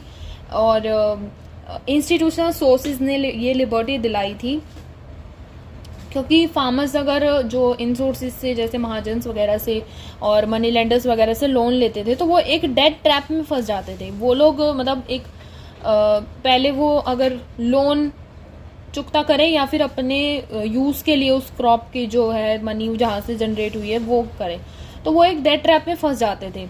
उनसे जो है लिबर्टी दिलवाई थी इंस्टीट्यूशनल सोर्सेज ने। और अगला पॉइंट आता है हमारा promote commercialisation of agriculture. Institutional credit की वजह से जो कमर्शलाइजेशन है एग्रीकल्चर में वो देखी गई थी। पहले जैसे कि मैंने बताया था कि सब्सिस्टेंस फार्मिंग ही हो रही थी सिर्फ। कमर्शलाइजेशन की मतलब क्रॉप भी ग्रो कर रहे हो आप, अपने लिए भी रख रहे हो और फिर भी क्रॉप बच रही है बेचने के लिए, तो उसको कहते हैं कमर्शलाइजेशन, जिससे आपको प्रॉफिट हो रहा है। तो कमर्शलाइजेशन होगा, आप इंटरेस्ट भी पे कर पाओगे और जिससे एक डेट ट्रैप से भी बचे रहोगे। तो ये सब चीज़ें प्रमोट हो रही थी बहुत ज़्यादा। तो ये सारे थे हमारे एडवांटेजेस। आगे हम पढ़ते हैं डिसएडवांटेजेस। तो अब हम कर रहे हैं disadvantages of rural banking. Rural banking के भी डिसएडवांटेजेस हो सकती है। ये बहुत ही मानना बड़ा ही अचंभित सा है, लेकिन इसकी डिसएडवांटेजेस हैं। डिसएडवांटेजेस कह लो, डेफिशिएंसीज कह लो, प्रॉब्लम्स कह लो, कुछ भी कह लो, मतलब ये एक लैकनेस है जो रूरल बैंकिंग में आई थी। क्या लैकनेस आई थी? सबसे पहली तो आई थी कि लार्ज सेक्शन जो था स्मॉल और मार्जिनल होल्डर्स का, वो लेफ्ट आउट रह गया था। मतलब कि जो स्मॉल और मार्जिनल होल्डर्स थे ना, वो मतलब ये जो रूरल बैंकिंग जो आया था हमारा, इंस्टीट्यूशन सोर्सेज जो आए थे, यहाँ से जो है अपनी रूरल क्रेडिट की नीड्स को पूरा नहीं कर रहे थे। सिर्फ और सिर्फ जो लार्ज फार्मर्स होते थे वही सिर्फ यहाँ से जो अपनी रूरल क्रेडिट की नीड्स को पूरा कर रहे थे। अगला पॉइंट आता है लैक ऑफ स्ट्रिक्टनेस। किस चीज़ में लैक ऑफ स्ट्रिक्टनेस हो सकती है? लैक ऑफ स्ट्रिक्टनेस थी रिकवरी ऑफ लोन्स में। जैसे कि हमने पढ़ा था कि नॉन इंस्टीट्यूशनल जो सोर्सेज थे, मनी लेंडर्स और विलेज ट्रेडर्स, ये सब थे, महाजन्स थे, ये सब थे जो इन लोगों को ना बहुत ही, एक तो वैसे ये high rate of interest charge करते थे फार्मर से, और ऊपर से इनकी स्ट्रिक्टनेस भी बहुत ज़्यादा रहती थी कि अगर आप पे नहीं कर रहे हो तो ये आपका घर गिरवी रख लेंगे या आपसे अपनी लैंड पे काम करवाएंगे। और वो बहुत ही कंपल्सरियल हो जाता था करना इनके लिए, वरना तो मनी लैंडर्स वगैरह इनको जीने नहीं देते थे फार्मर्स वगैरह को। तो स्ट्रिक्टनेस में लैकनेस आई थी बहुत ज़्यादा कि पॉलिटिकल पॉपुलिज्म की वजह से ना गवर्नमेंट जो है उसने बहुत ज़्यादा स्ट्रिक्टनेस कम कर दी थी रिकवरी ऑफ लोन्स में, और ये एक डिफ़ॉल्ट रहा था उस जगह पर। और अगला पॉइंट आता है failed to develop culture of thrift. अभी देखो, वैसे हमने पढ़ा था एडवांटेजेस में कि थ्रिफ्ट की जो सेविंग की जो हैबिट है वो लोगों में डेवलप हुई थी। अब मैंने यहाँ पे यूं क्यों लिखा कि failed to develop culture of thrift? ये इसलिए लिखा कि कमर्शियल बैंक्स के अलावा और जितने भी जो इंस्टीट्यूशनल सोर्सेज वगैरह थे वो लोगों के बीच में थ्रिफ्ट की हैबिट नहीं डेवलप कर पा रहे थे। मतलब सेविंग की हैबिट वो लोग नहीं डेवलप कर पा रहे थे फार्मर्स के और उनकी फैमिलीज के among. Mobilisation of deposit has remained rather subdued. कि मोबिलाइजेशन ऑफ डिपॉजिट था वो बहुत ही कम रहता था। सोशल बैंकिंग जो रूरल एरियाज में थी वो इकोनॉमिक रिफॉर्म्स जो 1991 में आए थे उनसे बहुत ज़्यादा इम्पैक्ट हुए थे फार्मर्स, और generally become a huge that suicidal that's कर लेते थे। यहाँ के जो स्टेट ऑफ आंध्र प्रदेश और महाराष्ट्र के जो लोग थे, फार्मर्स वगैरह थे, ये लोग बहुत ज़्यादा सुसाइडल अटैम्प्ट्स हुए थे यहाँ पे 1991 में। जो फर्स्ट 5 रिफॉर्म्स आए थे, फर्स्ट 5 ईयर प्लान आए थे उसमें। बट रूरल क्रेडिट के आने की वजह, जो रूरल क्रेडिट में जो रूरल बैंकिंग जो डेवलप हुई, इंस्टीट्यूशनल सोर्सेज जो डेवलप हुए, उनकी वजह से काफ़ी ज़्यादा ह्यूज चेंज आया। और बेसिकली जो वो चेंज आया था आंध्र प्रदेश और महाराष्ट्र में ही आया था मोस्ट, काफ़ी हद तक। अगला हम पढ़ने लगे हैं किसान क्रेडिट कार्ड स्कीम। अगला हमारा आता है किसान क्रेडिट कार्ड। किसान क्रेडिट कार्ड जिसको हम KCC के नाम से भी जानते हैं। तो किसान क्रेडिट कार्ड स्कीम जो है वो आई और उसने एम करा कि हम एडुकेट और जो है टाइमली सपोर्ट करेंगे फार्मर्स को उनकी शॉर्ट टर्म क्रेडिट नीड्स के लिए। तो किसान क्रेडिट कार्ड स्कीम जो थी वो जो है बैंक इशू करता था। बैंक क्या इशू करता था? बैंक इशू करता था किसान क्रेडिट कार्ड, जिससे फार्मर्स जो हैं, जो एलिजिबल हैं शॉर्ट टर्म क्रेडिट नीड के लिए, उनको क्रॉप प्रोडक्शन के लिए चाहिए, कोई एलाइड एक्टिविटीज़ के लिए चाहिए, नॉन फार्म एक्टिविटीज़ के लिए चाहिए, तो वो लोग किसान क्रेडिट कार्ड बैंक से जाके ले सकते थे। तो किसान क्रेडिट कार्ड जो है वो बैंक इशू करता था। और एक चीज़ और बता दूँ, किसान क्रेडिट कार्ड पेपर में आता है तो इसे याद रखना और इसे ध्यान से सुनो, ध्यान से पढ़ो। आगे किसान क्रेडिट कार्ड जो है वो issued a credit card come passbook. जो फार्मर्स को जो है इस स्कीम के अंडर इशू करा जाता था क्रेडिट कार्ड कम पासबुक। क्रेडिट कार्ड कम पासबुक, पासबुक मतलब वो होती है ना जो जिसमें सारी जो डीलिंग्स होती हैं आपकी वो शो होती हैं, तो वो होती है पासबुक। तो इस स्कीम के अंडर, इस कार्ड के अंडर क्रेडिट कार्ड भी दिया जाता था फार्मर्स को और पासबुक भी प्रोवाइड होती थी, जिसके अंदर उनका नेम, एड्रेस, उनकी कौन सी लैंड है, कितना वो बोरो कर रहे हैं, कितनी उनकी लिमिट है, कितना वो इंटरेस्ट है, वैलिड पीरियड कितना है, कितने टाइम के लिए, ये सब उनमें मेंशन होता था। तो ये था किसान क्रेडिट कार्ड स्कीम के बारे में। अगला आता है जन धन योजना। तो देखो जन धन योजना ये भी इम्पोर्टेंट है, पेपर में आ सकता है। जो भी ऐसे योजना, स्कीम वगैरह ना ये पेपर में आ सकती हैं, पूछी जाती हैं, तो इनको थोड़ा ध्यान से पढ़ा करो। तो जन धन योजना के अंदर क्या होता है कि अडल्ट्स को बोला जाता है कि आप अपना एक बैंक अकाउंट ओपन कर सकते हो जिसके अंदर 1 से 2 लाख रुपए एक्सीडेंटल इंश्योरेंस मिलेगा। 1 से 2 लाख रुपए तक का एक्सीडेंटल इंश्योरेंस मिलेगा, इंश्योरेंस कवरेज मिलेगी। और ओवरड्राफ्ट की फैसिलिटी होगी ₹10,000। आप 10,000 तक जो है ओवरड्राफ्ट कर सकते हो पैसे कि, मतलब अगर ओवरड्राफ्ट का मतलब आपके बैंक में मान लो सिर्फ 5,000 है लेकिन आपको 10,000 चाहिए, तो आप 10,000, जैसे आपको 15,000 चाहिए लेकिन आपके बैंक में सिर्फ 5,000 है, तो आप 10,000 तक ओवरड्राफ्ट कर सकते हो पैसे बैंक में से, फैसिलिटी मिलती है ये। और इसमें वेजेस भी मिलते हैं, पेंशन भी मिलती है, ओल्ड एज पेंशन मिलती है। जो ओल्ड पीपल अगर बैंक अकाउंट करेंगे तो उनको ओल्ड एज पेंशन मिलेगी, सोशल सिक्योरिटी मिलेगी। और इस स्कीम के अंडर, इस योजना के अंडर क्या हुआ था कि ऑलमोस्ट 40 करोड़ जो हैं न्यू अकाउंट होल्डर्स जो हैं ओपन हुए थे, जिससे बहुत मास लेवल में सेविंग जो है प्रमोट हुई थी। और बैंक्स जो थे वो मोबिलाइज्ड फंड जिनका आया था रुपीज़ मोर देन 1,40,000 करोड़ से भी ज़्यादा आया था। तो जन धन योजना के अंदर ये एक बहुत अच्छी चीज़ हुई थी। आगे हम पढ़ेंगे एग्रीकल्चर मार्केटिंग, नेक्स्ट टॉपिक। तो हमारा नेक्स्ट टॉपिक है एग्रीकल्चर मार्केटिंग। एग्रीकल्चर मार्केटिंग क्या होता है? एग्रीकल्चर मतलब खेती बाड़ी, मार्केटिंग मतलब उसकी मार्केटिंग कैसे करें, मार्केटिंग कैसी होती है, मतलब उसका प्रोसेस क्या है बेसिकली, जिसको हम रूरल मार्केटिंग के नाम से भी जानते हैं। तो it is a process that involves assemble करना, स्टोर करना, प्रोसेस करना, transportation, packaging, grading and distribution of different agriculture commodities throughout the country. So इस प्रोसेस को हम कहते हैं एग्रीकल्चर मार्केटिंग। अगर ये वे ना याद हो तो आप इस वे से भी याद कर सकते हो, GPGPSS, GPGPSS, ये इजी वे है याद करने का। आप इन वर्ड्स को इन वर्ड्स की जगह पे भी रिप्लेस कर सकते हो, ऐसे लिख सकते हो, it is a process that involves gathering, processing, grading, packaging, storing, selling of different agriculture commodities through out the country, ऐसे भी लिख सकते हो एग्रीकल्चर मार्केटिंग को। अब गैदरिंग का मतलब क्या होता है? गैदर मतलब इकट्ठा करना, राइट। गैदर क्या इकट्ठा करोगे? एग्रीकल्चर, जो आपने अपना जो प्रोड्यूस करा है, क्रॉप जो प्रोड्यूस करी है एग्रीकल्चर करके, उसको गैदर करोगे। तो G refers here for gathering. First process तो यही होगा, जो आपने हार्वेस्ट करा है उसको आप गैदर करोगे। दूसरा आपका प्रोसेस होगा प्रोसेसिंग। सेकंड आपका वर्ड जो है यहाँ पे आएगा प्रोसेसिंग। प्रोसेस क्या करोगे? जो मतलब जो भी आपने प्रोड्यूस करा है उसको अलग अलग करना, मतलब उसमें से कूड़ा अलग करोगे और जो ग्रेन्स हैं वो अलग करोगे, तो उसको प्रोसेस करना, राइट। नेक्स्ट हमारा आता है grading. Grading here refers to quality. Quality के हिसाब से जो है ग्रेडिंग करोगे कि किसकी, जैसे वीट की भी अलग अलग क्वालिटी आती है। तो जैसे कि हम पढ़ रहे थे एग्रीकल्चर मार्केटिंग, तो हमारा इसमें नेक्स्ट टॉपिक आता है कि गवर्नमेंट ने क्या क्या इनिशिएटिव लिए थे फार्मर्स के लिए, मार्केटिंग सिस्टम को इम्प्रूव करने के लिए कौन कौन से इनिशिएटिव लिए थे गवर्नमेंट ने।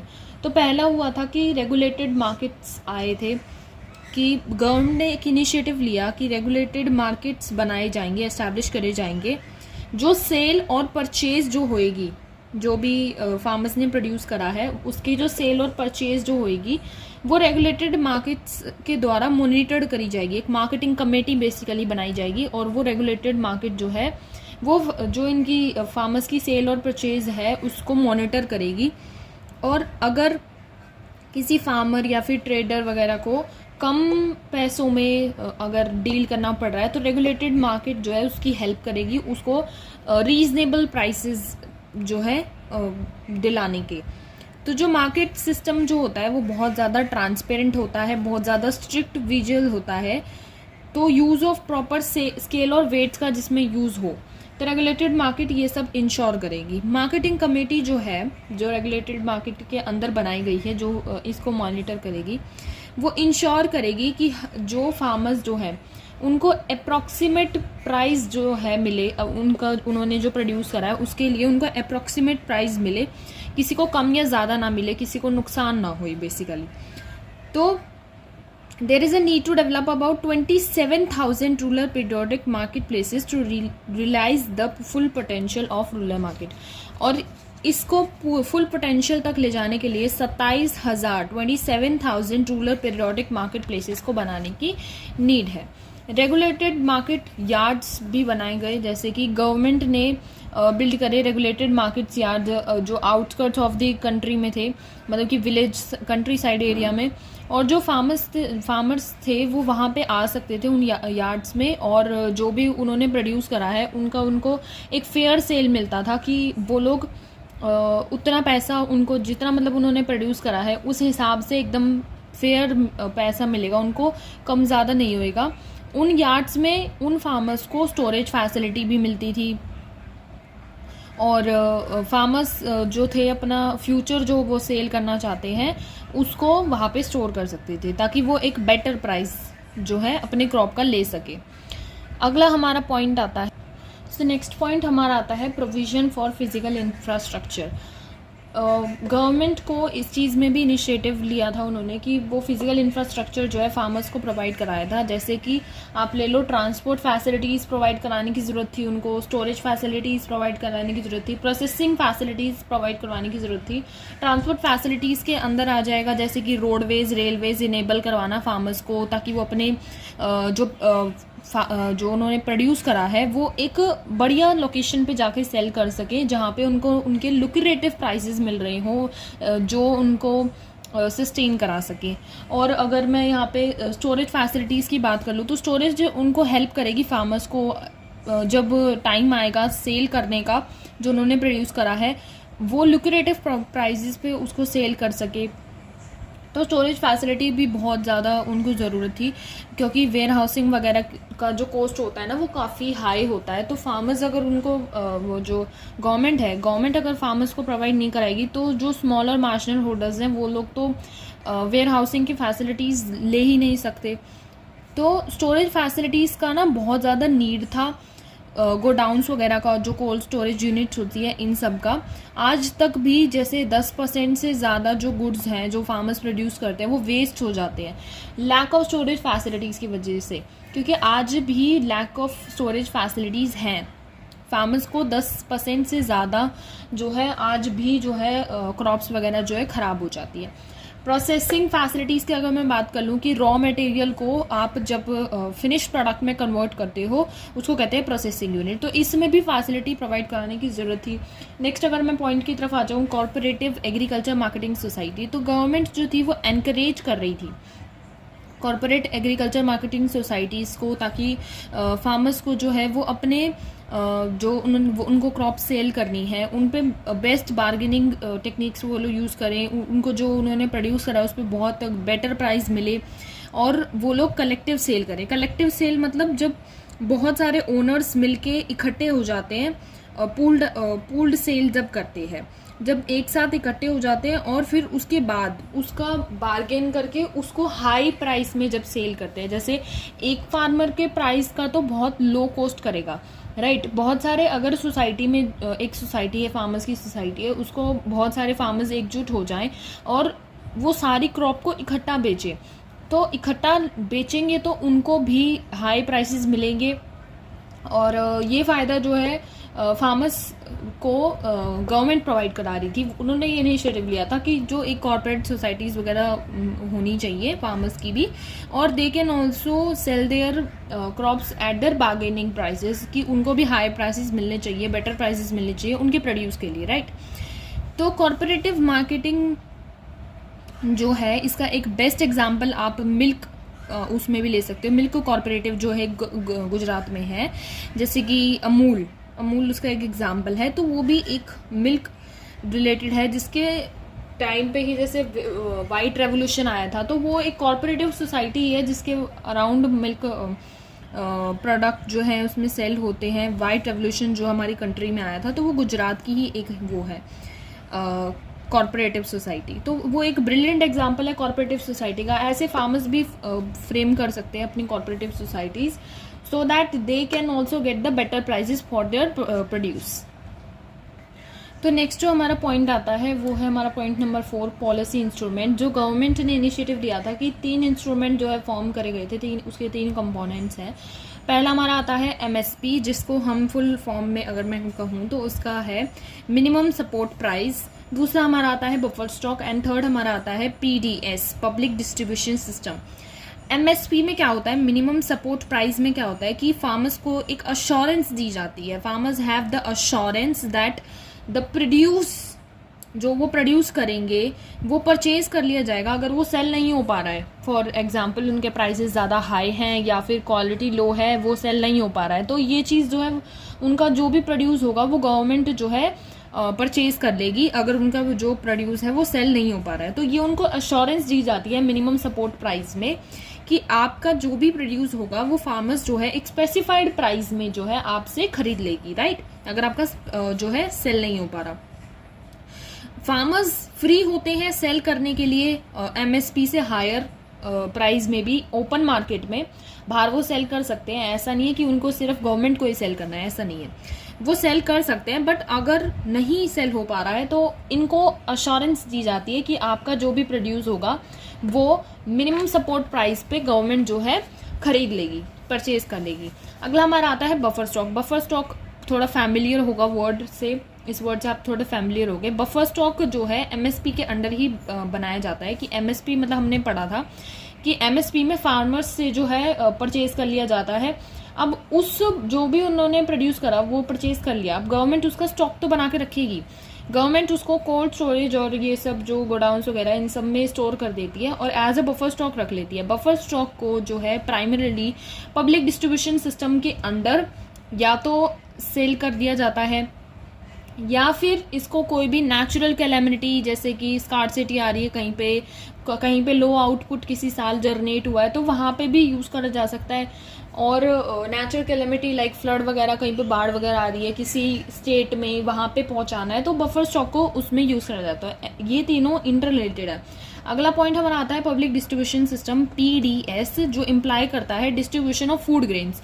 उन लोगों को, जैसे कि PDS के अंडर आता है जैसे शुगर हो गया, केरोसिन हो गया, वीट हो गया, ये सब फेयर प्राइस शॉप पे जो है PDS का जो पब्लिक डिस्ट्रीब्यूशन सिस्टम जो है ये इसमें फेयर प्राइस शॉप्स पे जो है सब्सिडी रेट्स को जो लोग बहुत ज़्यादा पुअर सेक्शन जो ऑफ द सोसाइटीज़ है उनको जो है मिलता है। लाइक आप इसका ले सकते हो राशन कार्ड के थ्रू जो मिलता है फेयर प्राइस शॉप्स पे, तो वो आता है PDS के under. MSP means minimum support price. Buffer stock जो गवर्नमेंट बना के रखती है, MSP से जो वो प्रोड्यूस जो फार्मर से खरीदती है वो उसका बफर स्टॉक बना के रखती है। बफर स्टॉक को नेचुरल कैलेमिटी के अंडर भी यूज़ करा जा सकता है या फिर PDS पब्लिक डिस्ट्रीब्यूशन सिस्टम को भी दे दिया जा सकता है। पब्लिक डिस्ट्रीब्यूशन सिस्टम में फेयर प्राइस शॉप्स पे सब्सिडी रेट पे poor section of the society को ईजिली अवेलेबल करा दिया जाता है। तो ये था पॉलिसी इंस्ट्रूमेंट। और ये जो मेजर इनिशिएटेड मैंने बताए हैं, पहला मैंने बताया था रेगुलेटेड मार्केट्स, दूसरा मैंने बताया था प्रोविजन फॉर फिजिकल इंफ्रास्ट्रक्चर जिसमें storage facility, transport facility, processing units और इन सब की फैसिलिटीज़ जो है गवर्नमेंट प्रोवाइड करती है फार्मर्स को। तीसरा मैंने कॉर्पोरेटिव एग्रीकल्चर सोसाइटी बताया था कि जिसमें फार्मर्स को बार्गेनिंग जो है सिखाई जाती है। चौथा मैंने अभी आपको बताया पॉलिसी इंस्ट्रूमेंट जिसके अंदर 3 इंस्ट्रूमेंट कंपोनेंट्स आते हैं, MSP मिनिमम सपोर्ट प्राइस, फिर आता है बफर स्टॉक और फिर आता है PDS। आप इसको शफल करके भी लिख सकते हो, PDS मतलब पब्लिक डिस्ट्रीब्यूशन सिस्टम। तो ये था हमारे major initiated by the government के पेपर में आसानी से आ सकता है, 4 नंबर में 5 नंबर में आराम से पूछा जा सकता है, तो लर्न इट बाय हार्ट। अगला हम करने लगे हैं नेक्स्ट हमारा आता है डिस्ट्रेस सेल। डिस्ट्रेस सेल एक कोई मेजर इनिशिएटिव नहीं है जो गवर्नमेंट ने लिया, ये एक पॉइंट है जो थोड़ा सा पढ़ना, ध्यान देना इस पर, क्योंकि ये पूछा जा सकता है, 1 मार्कर में भी आ सकता है या फिर वैसे भी पूछा जा सकता है किसी क्वेश्चन के अंदर ही। डिस्ट्रेस सेल क्या होता है? Distress sale is a situation when the farmers are forced to sell their produce immediately after the harvest. जब फार्मर्स को फोर्स करा जाता है अपनी हार्वेस्ट को, अपने प्रोड्यूस को, जो भी उन्होंने क्रॉप प्रोड्यूस करी है उसको सेल करने के लिए इमीडिएटली आफ्टर देयर हार्वेस्ट, अगर उनका मार्केट प्राइस भले ही लो क्यों ना हो, तो वो एक सिचुएशन होती है जिसको हम कहते हैं डिस्ट्रेस सेल, जो जानबूझ के फोर्सफुली जो है फार्मर्स को कराई जाती है। ये सिचुएशन क्यों अराइज होती है? ये सिचुएशन के 2 कारण हो सकते हैं अराइज होने के। एक तो हो सकता है कि फार्मर्स जो है किसी इमीडिएट नीड पड़ सकती है कैश को पे करने के लिए, उनके कुछ उधार वगैरह पे करने के लिए कैश की इमीडिएट नीड है, तो उनको डिस्ट्रेस सेल करनी पड़ेगी कि जैसे कोई लैंडलॉर्ड वगैरह उनसे उन्होंने उधार लिया है, तो लैंडलॉर्ड्स अगर उन्होंने शर्त रख दी कि आपको जो भी आपका प्रोड्यूस होएगा ना वो आप हमें बेचोगे और हम आगे मार्केट में बेचेंगे और हम आपका जो है इतना लोन या इतना इंटरेस्ट जो है थोड़ा सा कम कर देंगे, तो जब जो है जो फार्मर है उसको बेचने की ज़रूरत पड़ेगी, डिस्ट्रेस सेल में की सिचुएशन क्रिएट होएगी, कैश चाहिए उसे इमीडिएटली अपने डेट पे ऑफ करने के लिए। दूसरी सिचुएशन ये भी आ सकती है कि लैक ऑफ स्टोरेज फैसिलिटीज़ हो उसके पास, कि वो स्टोर नहीं कर सकता अपने हार्वेस्ट को, जो भी उसने प्रोड्यूस करा है उसको वो स्टोर नहीं कर सकता, स्टोरेज फैसिलिटीज़ नहीं है, तो उसको अगर उसका जो कॉस्ट है वो क्योंकि स्टोरेज की जो कॉस्ट है वो बहुत ज़्यादा हाई होती है, वेयर हाउसिंग और गोडाउन्स की प्राइजेस बहुत ज़्यादा हाई हैं, तो जो भी उसने हार्वेस्ट करा है वो उसको स्टोर नहीं कर सकता, तो उसको डिस्ट्रेस सेल करनी पड़ेगी। तो ये कुछ कारण थे डिस्ट्रेस सेल करने के। नेक्स्ट हमारा आता है नेक्स्ट हमारा यहाँ पे आता है short coming of agriculture marketing. ये पॉइंट्स आपने पहले पढ़े हैं लेकिन सिर्फ पेपर में आपको इनका लिखना नहीं आएगा एकदम से अगर क्वेश्चन पुटअप हो जाए, तो इसलिए मैंने ये क्वेश्चन यहाँ पे रेज करा है। शॉर्ट कमिंग कह लो, ड्रॉबैक्स कह लो, एग्रीकल्चर मार्केटिंग के क्या आता है। सबसे पहले तो आपने ये आपको याद हो major initiative by the marketing में आपने पढ़ा, गवर्नमेंट में आपने पढ़ा था कि lack of provision, lack of transportation facilities जो है फार्मर्स के पास नहीं है, जिसकी वजह से वो लोग अपनी क्रॉप्स को एक लुक्रेटिव प्राइसेस पे सेल नहीं कर पाते, ये फर्स्ट रीज़न हो गया। दूसरा हो गया फोर्स्ड सेल, जो अभी हमने पढ़ा है, डिस्ट्रेस सेल भी आप इसे कह सकते हो। तो फोर्सफुली उनको अपनी जो क्रॉप है वो सेल करनी पड़ेगी। थर्ड पॉइंट हमारा आ गया कि lack of credit facilities, credit facilities नहीं है। रूरल एरियाज़ में क्रेडिट की फैसिलिटीज़ बहुत कम होती है, लैंडलॉर्ड और इन सब से ही लेना पड़ता है। लैक ऑफ स्टोरेज फैसिलिटीज़, ये भी हमने पढ़ा था, ये सेम पॉइंट में था वहाँ पे कि स्टोरेज फैसिलिटीज़ वहाँ पे प्रोवाइडेड नहीं है तो वो भी बहुत ज़्यादा हाई चार्ज करती हैं, तो वो लोग नहीं कर सकते। गवर्नमेंट का इनिशिएटिव इसलिए यहाँ पे लिया गया। प्रेजेंस ऑफ मिडलमैन का वहाँ पे जो है दखल अंदाजी रहती है, जिसकी वजह से जो है फार्मर्स को बहुत कम जो वो प्रोड्यूस करते हैं वो उसका प्राइस मिलता है। 6th पॉइंट हमारा आ जाता है लैक ऑफ स्टैंडर्ड वेट्स बहुत कम है वहाँ पे, स्टैंडर्ड वेट्स और मेजर्स नहीं है। 7th हमारा आ जाता है इनएडिक्वेट मार्केट इन्फॉर्मेशन, फार्मर्स को मार्केट की इन्फॉर्मेशन नहीं है कि उनकी क्रॉप का प्राइस कैसा चल रहा है। मिडिल मैन जो है वही जो है क्रॉप्स वगैरह को बेचता है। तो ये सारे शॉर्ट कमिंग्स थे, ड्रॉबैक्स थे एग्रीकल्चर मार्केटिंग के, जो कि फार्मर्स को फेस करने पड़ते हैं।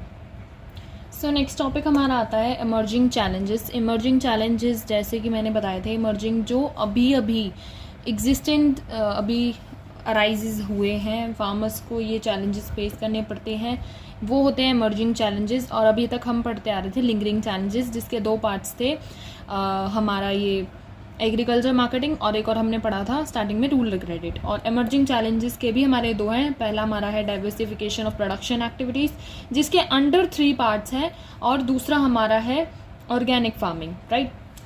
इमर्जिंग चैलेंजेस जैसे कि मैंने बताया जो अभी अराइज हुए हैं, डाइवर्सिफिकेशन ऑफ प्रोडक्शन एक्टिविटीज़ जो है अराइज हुई है, एनिमल हस्बेंड्री, फिशरीज, हॉर्टिकल्चर, इन सब में भी जो फार्मर्स जो है इंगेज हुए हैं। एनिमल हस्बेंड्री का मतलब होता है जो साइंस ऑफ ब्रीडिंग और caring of for farm animals जो करी जाती है, उसको कहते हैं एनिमल हस्बेंड्री। फिशरीज आपको पता ही है, और हॉर्टिकल्चर जहाँ पे बहुत सारी क्रॉप्स एक साथ ग्रो करी जाती है अलग अलग, तो उसको कहते हैं हॉर्टिकल्चर। अब बाकी हम इनको अभी डिटेल में पढ़ेंगे। So diversification of diversification of production activity में पहला हमारा आता है एनिमल हस्बेंड्री, जिसको हम लाइफ स्टॉक के नाम से भी जानते हैं। इसका दूसरा नाम लाइफ स्टॉक फार्मिंग है। एनिमल हस्बेंड्री जो है is a science breeding of farm animals और उनकी केयरिंग करना, उसको कहते हैं एनिमल हस्बेंड्री। ये एक इम्पॉर्टेंट सोर्स ऑफ एम्प्लॉयमेंट है वुमेन्स के लिए इन इंडिया। ये क्वेश्चन पूछा जा सकता है इन 1 मार्कर कि कौन सी employment source of important employment source of है वुमेन्स के लिए, तो एनिमल हस्बेंड्री आपको इसमें लिखना है। ऑप्शंस दिए जाएंगे, एनिमल हस्बेंड्री हो जाएगा, दूसरा हो जाएगा फिशरीज, तीसरा हमारा जो लास्ट वाला बच गया हॉर्टिकल्चर। ये तीनों में ऑप्शन आ सकते हैं, एक और कोई ऑप्शन ज़रूर दे देंगे। तो एनिमल हस्बेंड्री इसका करेक्ट एग्जाम्पल होगा। प्रॉब्लम्स इसमें जो फेस करनी पड़ती हैं जैसे कि लो प्रोडक्टिविटी होती है बैकवर्ड रीजन में इसमें, और हम देखो क्वालिटी के टर्म्स में ना हम पीछे रह जाते हैं डेवलप्ड कंट्रीज से, तो लो प्रोडक्टिविटी रहती है, नो हाउ। और दूसरा हमारा आता है डेफिशिएंट वेटरनिटी केयर नहीं मिलती इसको एनिमल्स को, लाइफ स्टॉक को, तो ये सारी प्रॉब्लम्स फेस करनी पड़ती है। बाकी इसमें डेटाज वगैरह हैं, जैसे कि लाइफ स्टॉक फार्मिंग का डेटा दे रखा है कि पोर्टली गॉट और शीप जो है 16% है टोटल लाइफ स्टॉक में इंडिया में से, 2019 का डेटा रखा है ये। और इंडिया में 303 मिलियन कैटल्स हैं, 110 मिलियन बफेलोज हैं। ये सब डाटा वगैरह दे रखे हैं, इनको याद करने की कोई ज़रूरत नहीं है। बाकी मेन आप इसके बारे में पढ़ सकते हो, एनिमल हस्बेंड्री के बारे में।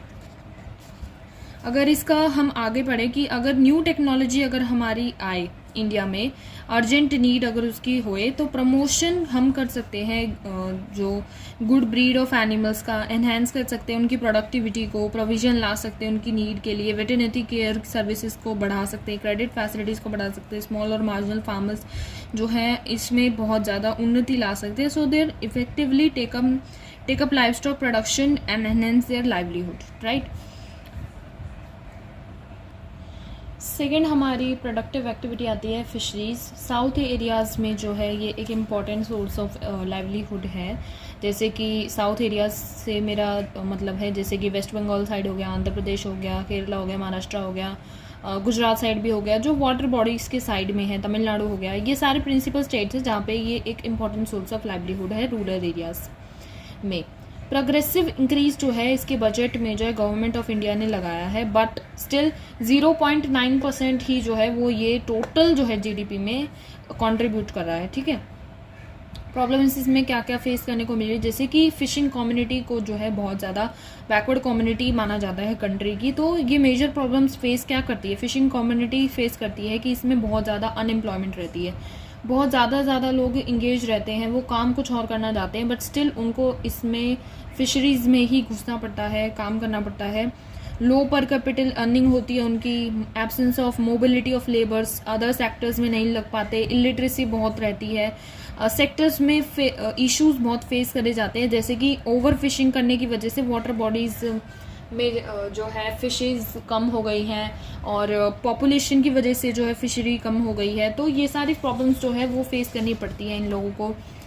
ठीक है, नेक्स्ट हमारा डाइवर्सिफिकेशन ऑफ प्रोडक्शन एक्टिविटी में आता है हॉर्टिकल्चर। हॉर्टिकल्चर जो है एक another source of alternative source of employment है एक रूरल एरिया में। इसको ज़्यादातर आप कह सकते हो डाइवर्सिफिकेशन ऑफ क्रॉप प्रोडक्शन के नाम से भी। और हॉर्टिकल्चर जो है इंडिया में इंक्लूड करता है फ्रूट्स हो गई, वेजिटेबल्स हो गई, फ्लावर्स हो गए या एक्सेट्रा, ये सब चीज़ें जो है इंक्लूड करता है। सब्सटेंशियल राइज आया है बहुत ज़्यादा हॉर्टिकल्चर में, ये अबाउट 6% जो है कंट्रीब्यूट करता है इंडिया की जीडीपी में, टोटल जीडीपी में, और इंडिया इसका second largest produce of fruits and vegetables है पूरे वर्ल्ड में। So we are emerging as a leading produce of mangoes, bananas, cashew nuts और वैरायटी ऑफ स्पाइसेस, कोकोनट्स, इन सब में बहुत ज़्यादा आया है। हाई क्रॉप प्रोडक्टिविटी जो है गोल्डन रेवोल्यूशन के बाद आई है 1991 टिल 2012 के ईयर्स में अगर कंट्रीब्यूट करें तो। हॉर्टिकल्चर जो है important means of substantial living है रूरल एरियाज़ में, और सिग्निफिकेंट राइज जो है इनकम लेवल में आया है फार्मिंग फैमिलीज़ में हॉर्टिकल्चर प्रोडक्शन करने के बाद। इसने रिड्यूस करा है इकोनॉमिक वर्नेबिलिटी को, ओपन अप करा है न्यू एवेन्यूज़ को एम्प्लॉयमेंट की वुमेंस के लिए और स्मॉल और मार्जिनल होल्डर्स के लिए। सिग्निफिकेंट जो है 20% of the total rural employment जो है वो जनरेट हुई है हॉर्टिकल्चर से। प्रोडक्टिव एक्टिविटीज़ जैसे कि फ्लावर हार्वेस्टिंग में हुई है, नर्सरी की मेंटेनेंस में हुई है, हाइब्रिड सीड्स की में हुई है, टिश्यू कल्चर की में हुई है, प्रोपगेशन फूड्स और वेजी फ्लावर्स में हुई है, फूड प्रोसेसिंग में हुई है, तो ये सब हुई है। इसमें एक ट्रिगरिंग इशू ये आता है कि बल्क ऑफ द एसरेज जो है वो हॉर्टिकल्चर में ही एक्सपैंड करा है। कॉस्ट ऑफ एसरेज जो पल्सेस का होता है वो बहुत ज़्यादा हाई होता है, जिसकी वजह से जो पल्सेस का जो रेट है वो बहुत ज़्यादा आप मान सकते हो हाई है। अभी तो कुछ 200 रुपये किलो चल रही है पल्सेस, और जिसकी वजह से पल्सेस का ना काफ़ी ज़्यादा शॉर्टेज रहता है, उनकी कंजम्पशन जो है वो बहुत ज़्यादा हाई प्राइसेस में आती है। तो इम्पॉर्टेंट सोर्स ऑफ प्रोटीन है, तो bulk of the house hold जो है वो वेजिटेरियन डाइट पे जो भी रहते हैं वो पल्सेस पे रहते हैं, और प्रोटीन का सोर्स है ये एक।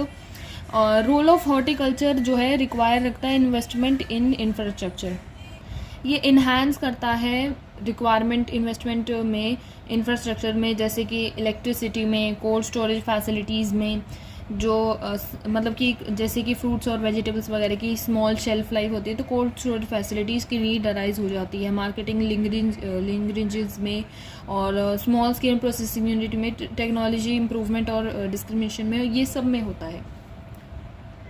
नेक्स्ट हमारा आ जाता है ऑर्गेनिक फार्मिंग, जो हमारा सेकंड जो है डाइवर्सिफिकेशन ऑफ प्रोडक्शन एक्टिविटीज़ के बाद सेकंड हमारा है ऑर्गेनिक फार्मिंग। ये एक ऐसा सिस्टम है फार्मिंग का जो रीस्टोर करता है मेंटेनेंस को, क्रॉप की मेंटेनेंस को फार्मर्स के लिए, एनहांस करता है इकोलॉजिकल बैलेंस को। ऑर्गेनिक फार्मिंग जो है वो डीपली लिंक्ड है सस्टेनेबल डेवलपमेंट से, आप मान सकते हो। ऑर्गेनिक फार्मिंग और सस्टेनेबल डेवलपमेंट जो है हैंड इन हैंड चलते हैं, मतलब आस पास के हैं। इनपुट जैसे कि मैन्योर और कंपोस्ट जो है वो बेसिक ऑर्गेनिक इनपुट होता है। ऑर्गेनिक फार्मिंग का मतलब होता है डिस्कार्ड करना केमिकल इनपुट्स को। केमिकल इनपुट्स जैसे कि फर्टिलाइजर्स हो गए, इंसेक्टिसाइड्स हो गए, पेस्टिसाइड्स हो गए, ये सारे होते हैं केमिकल इनपुट्स, और इन सब को डिस्कार्ड करना ही जो है ऑर्गेनिक फार्मिंग होता है। ये इम्पॉर्टेंट होता है केमिकल इनपुट्स को, ये नोट करना इम्पॉर्टेंट है कि केमिकल इनपुट को अगर हम एंटर करेंगे फूड सप्लाई में, पेनिट्रेट करेंगे वाटर सोर्सेज से, तो वो हमारी लाइफ स्टॉक को भी हार्म करेगा और हमें भी हार्म करेगा, सॉइल को भी ख़राब करेगा, इकोसिस्टम को भी हमें ख़राब करेगा। सो ये सारी प्रॉब्लम्स जो है केमिकल फर्टिलाइजर्स वगैरह यूज़ करने से आती है। ऑर्गेनिक फार्मिंग का सिंपली ये मतलब नहीं होता कि केमिकल फर्टिलाइजर्स को डिस्कार्ड कर देना।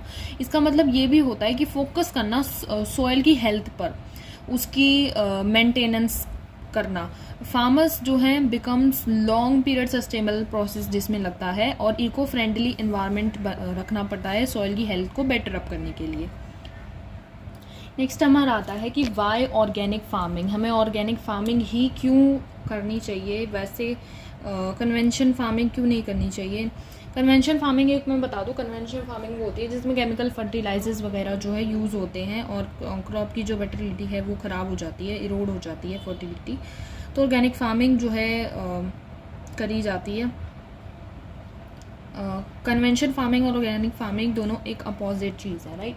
सो वाई ऑर्गेनिक फार्मिंग कह लो या फिर बेनिफिट्स कह लो, ये दोनों चीज़ सेम ही मानी जाएंगी। पहला हमारा आता है discard the use of non renewable resources की। पहली चीज़ हमारी आती है कि नॉन रिन्यूएबल रिसोर्सेज जो हैं उनको डिस्कार्ड करना, जैसे कि जो हमारे केमिकल्स वगैरह जो हम फार्मर्स जो यूज़ करते हैं फार्म में, वो कन्वेंशन फार्मिंग में उसमें जो केमिकल्स जो हैं वो बनते हैं नॉन रिन्यूएबल रिसोर्सेज से, जैसे कि पेट्रोलियम वगैरह से, पेट्रोलियम बेस्ड होते हैं।